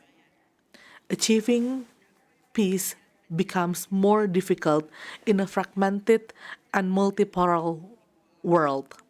This fragmented world, as a result of great power rivalry, has triggered geopolitical tension in some parts of the world, while multipolar world has created important opportunities for middle power to play leadership role at the global and regional stage. But multipolarity alone cannot guarantee peace. Building peace requires global order and strong global institution. In this regard, we need to reform multilateral institutions that was built in the post-Cold War era. UN reform, especially UN Security Council, must be at the core of our multilateral agenda. There should be broader representation of UN Security Council's membership, and its veto right must be reviewed, the veto right of the UN Security Council members. Distinguished delegates, I believe Parliament can play an important role to create global peace and security. By using its authority, Parliament can make law that protect the rights of everyone regardless of their background, including women, children, and people with disability. We can also strengthen inter-parliamentary diplomacy and promote education in promoting the culture of peace.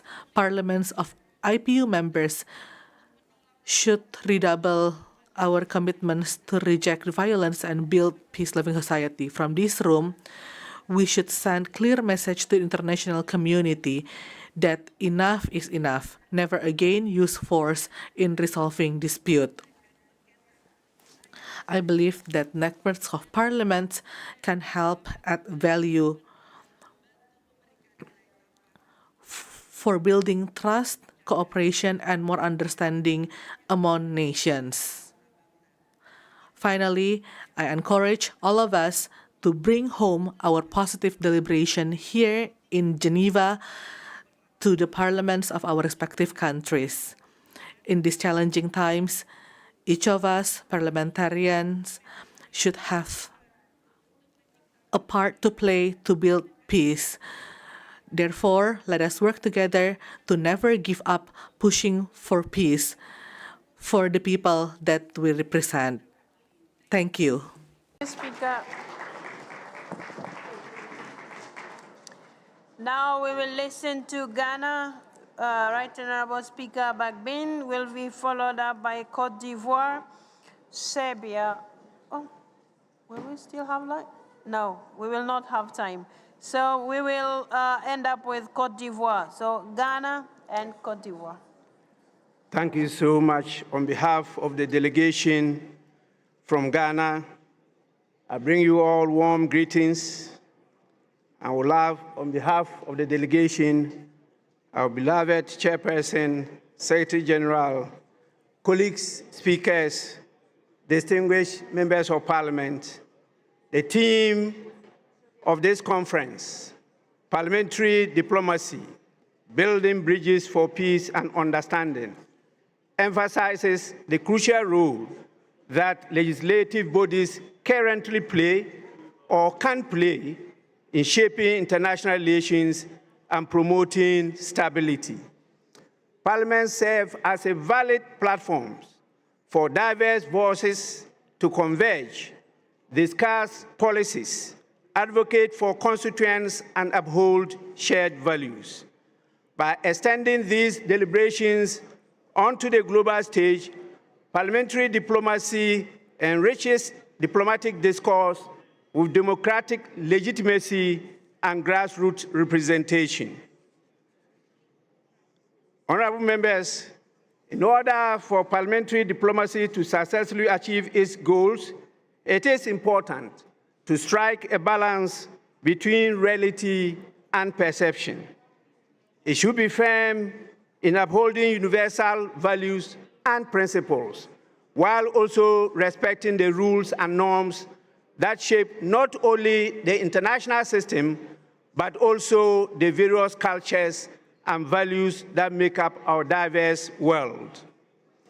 The second part of the theme of this conference, building bridges for peace and understanding, is one of the fundamental goals of parliamentary diplomacy. Building bridges for peace and understanding requires mutual understanding and dialogue among diverse stakeholders and engaging in open, honest, and respectful communication. While open, honest, and respectful communication enables individuals and communities to bridge differences, reconcile, and build trust, dialogue allows people to listen, identify common ground, and collaborate towards solutions. The impact of building bridges is profound, particularly in fostering peace, stability, and cooperation on both regional and global stages.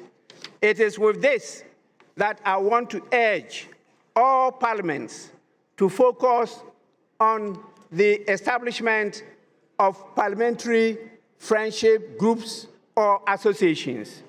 Ghana is doing that with almost all parliaments in the world, and very soon our delegations will be visiting you. Parliamentary democracy and parliamentary diplomacy has become a valuable tool for building relationships and promoting cooperation between national parliaments and parliamentary institutions. As a result, many parliaments now encourage their members to participate in interparliamentary organizations, bilateral exchanges, and other parliamentary diplomacy initiatives. Through these efforts, parliamentarians can represent their country's interests, foster dialogue and cooperation with counterparts from other nations, and work towards building consensus on international issues. It is this that really will have to be emphasized by all of us. Parliamentarians have to oversee international negotiations, ratify and enforce international agreements, facilitate multi-stakeholder dialogues on international issues, disseminate information on international issues and organizations to citizens, and participate in intergovernmental negotiations and peace-building processes. By doing so, parliamentarians play a critical role in positively shaping global affairs. Treaties and agreements that are executed by the executive are required to be ratified by parliaments. If parliaments and parliamentarians are not involved, they will not understand or appreciate the issues, and that is why the representatives of the people should keenly and actively be involved at the negotiation table. Honorable colleagues, One central theme that has emerged in this discussion is parliamentary diplomacy, and is fundamental to building a better world. And there can be no doubt about this. By providing platforms for dialogue, collaboration, and conflict resolution, parliamentarians can bridge divides, promote mutual understanding, and advocate for the peaceful resolution to conflicts. The democratic legitimacy and grassroots representation inherent in parliamentary diplomacy enrich diplomatic discourse and contribute to more inclusive and effective global governance. In conclusion, therefore, we want to look towards a future that expresses our deepest gratitude to Ghanaians, to parliamentarians all over the world for their tireless efforts in promoting peace and understanding. Despite the challenges we face, there is hope for a future where nations come together to cooperate and to solidarize. We must reaffirm our commitment to diplomatic engagement, prioritize peace-building efforts, and future collaboration among nations, so we can build a more peaceful and prosperous world for generations to come. For democracy, for everyone, leaving no one behind, we move together to build bridges for peace and understanding. Together, we can. I thank all of you for your attention. Thank you so much, Ghana. We will now hear from Côte d'Ivoire, followed by Serbia. Serbia will be the last. Please bear with us because we started a little late, so these two will be the last, and then we will make some announcements. Côte d'Ivoire, you have the floor.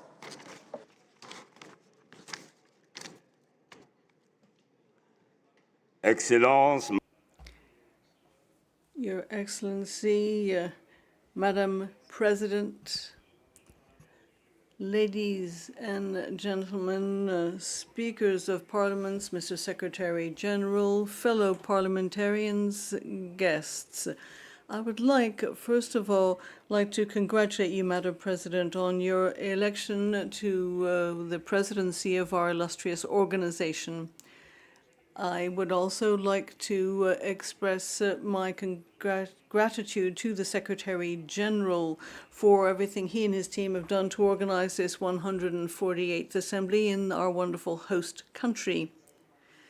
I would like to congratulate you on the theme before us today, that is to say, parliamentary diplomacy in the interest of peace and understanding.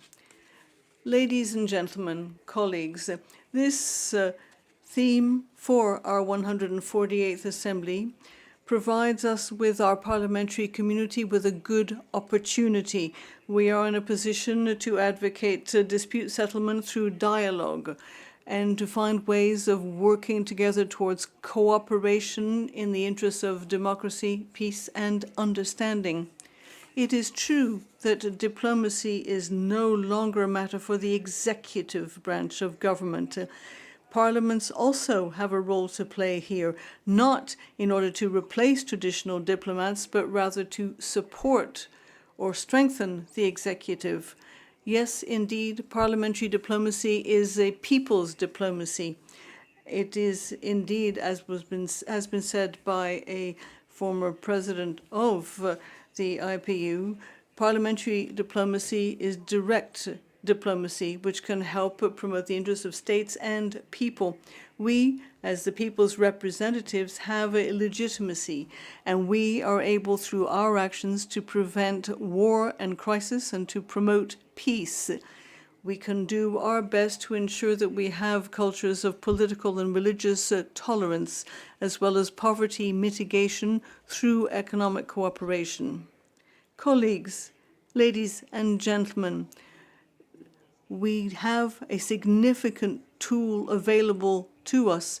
Nevertheless, there are a number of conflicts throughout the world, notably the armed conflict in the Democratic Republic of the Congo, the armed conflict between Russia and Ukraine, or the conflict between Israel and Palestine with its unprecedented humanitarian consequences, which means we must ask ourselves, what can we do to cooperate more effectively in order to prevent or resolve conflicts, promote justice, and find ways of tackling problems like climate change, terrorism, and other scourges.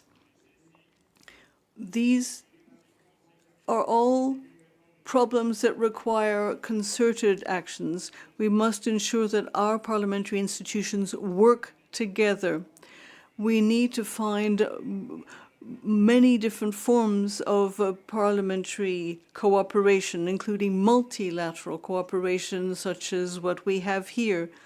I do firmly believe, ladies and gentlemen, that parliamentary diplomacy must help us work towards peace and understanding. And that is why I feel that parliamentary diplomacy is the way of ensuring that we can ensure that our president's policies are actually implemented. The Parliament of Côte d'Ivoire is a member of a number of parliamentary bodies, including the IPU.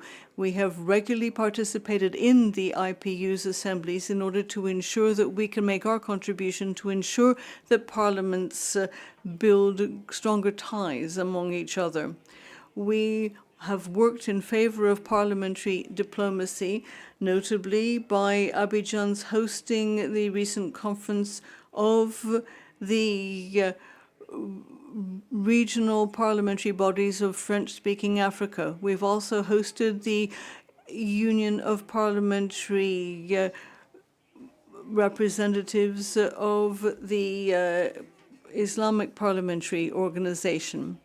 We, therefore, are also heading up a number of other bodies and conferences that are working towards peace and understanding.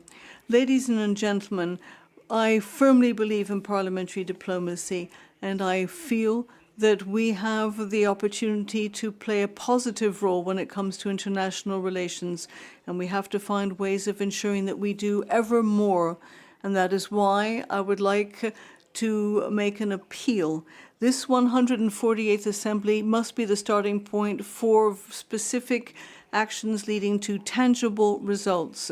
We must, within the IPU, set up a high-level group made up of speakers of parliament. That high-level group should ensure that they can carry out diplomatic initiatives in countries where peace is under threat. We must find ways of making recommendations in order to bring about an immediate ceasefire in the war between Israel and Palestine. Parliamentary diplomacy has another role to play. It can serve democracy and the rule of law. We therefore must make brave decisions in order to ensure that we denounce any way in which democratic values are threatened and threaten our peace and understanding. I would like to take this opportunity to condemn the attack in Moscow on Friday, which claimed many lives as we are now meeting and discussing peace and security in the world. Ladies and gentlemen, in conclusion, I would like to thank you for your kind attention. I would like to say that we are a football champion, and as football champions, we would like to thank you. Mr. Speaker, now our speaker from Serbia, please, you have the floor, madam.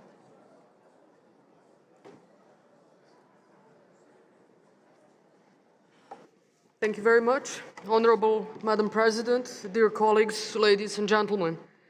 It is a great honor for me to address you for the first time at a forum which has such a long tradition and significant role as the IPU.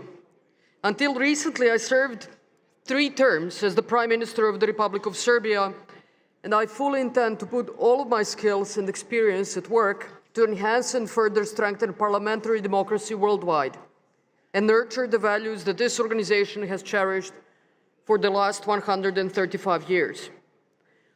I strongly believe that equality between our countries, mutual respect and appreciation, and free exchange of opinions are the absolute foundation of international relations. In an era marked by rapid changes and complex challenges, the importance of parliamentary diplomacy cannot be overstated. Peace. It seems that the world peace has never, in the past 80 years, been more fragile than today, which is why we need to remember that peace depends on the respect for international law.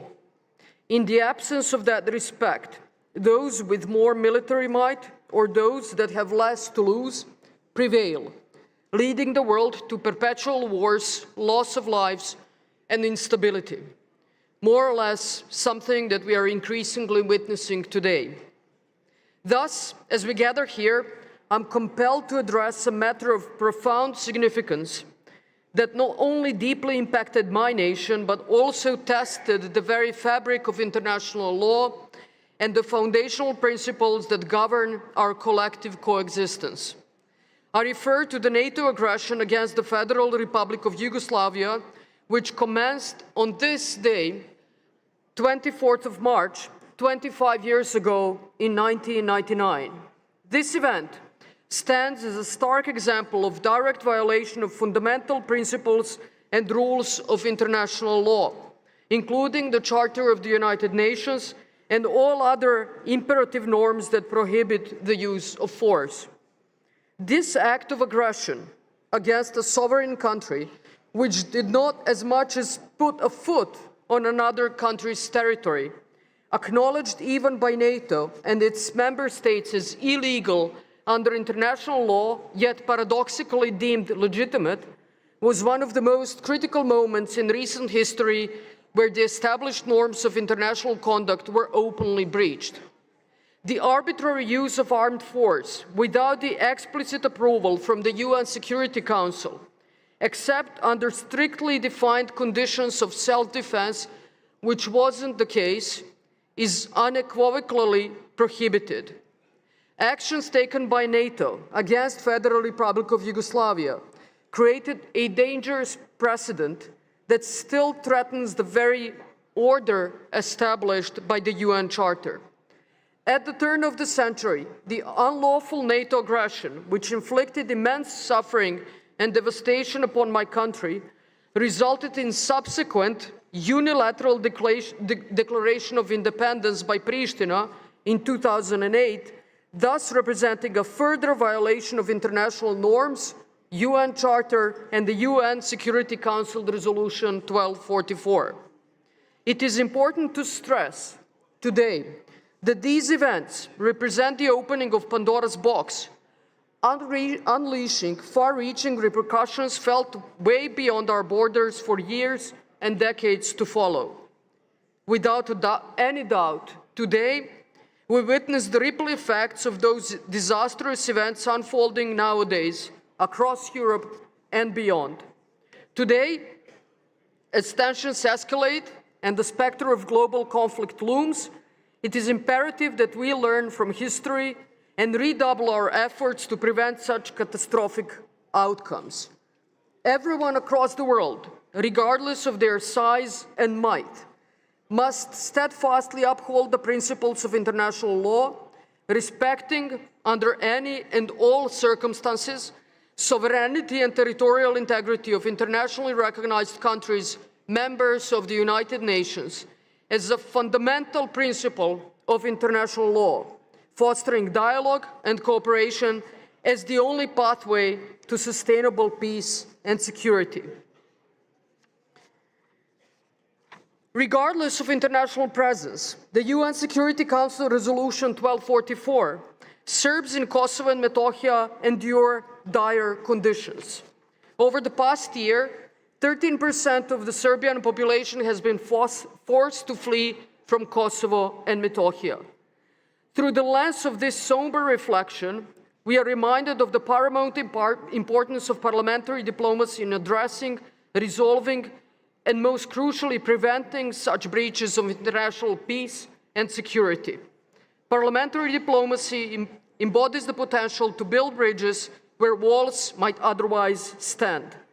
By fostering open and honest communication between nations, we can anticipate and resolve conflicts before they escalate, ensuring that dignity of all states, nations, and people are preserved. I thank you for your attention, and on behalf of the Republic of Serbia, I'm very much looking forward to our continued cooperation and partnership. Thank you.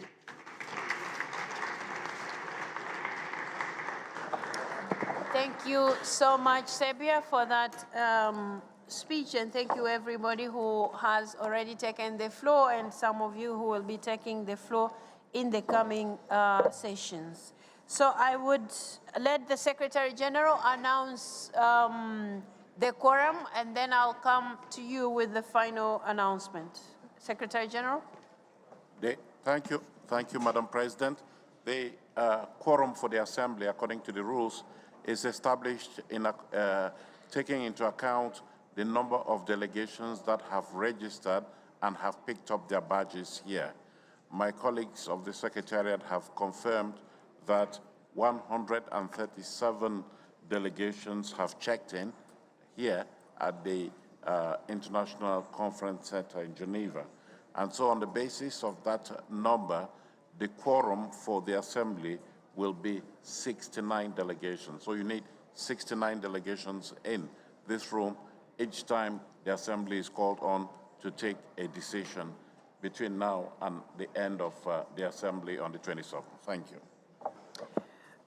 Following the announcement that was made by the Secretary General, delegates, I wanted to request you, because we are in the month of Ramadan, and we have a number of countries that we have the delegates who are fasting, and so they expect at some point to go break their fast.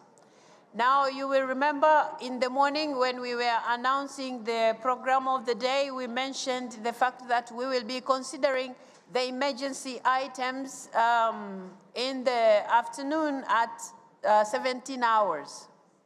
Now, 17 hours, having to listen to those who have submitted the emergency items, and then should it happen that, because they're allowed according to our rules, should there be a country that would like to take the floor to reply contrary to that, they have to be given the floor. That might take us some time, and our colleagues may not be able to go on time to break their fast. That said, I'm going to request you, if you would allow us, instead of beginning the emergency items at 5 or 17 hours, we should begin a little bit earlier. That means we should begin at about 16 hours or 4. So, yeah, that will give us more time for them to go break their fast and then come back to join us for the invitation that is it a cocktail? Yes. Yeah, for the cocktail. Now, that said, we will also begin our afternoon session at 2:30. So the speakers that I'm going to mention, they are going to begin our session. So please be here on time so that we also give consideration to other issues. And in the afternoon, the presidency will be shared with Australia. Australia will be presiding, and the speaker from Zambia. And then I will come later in to join them.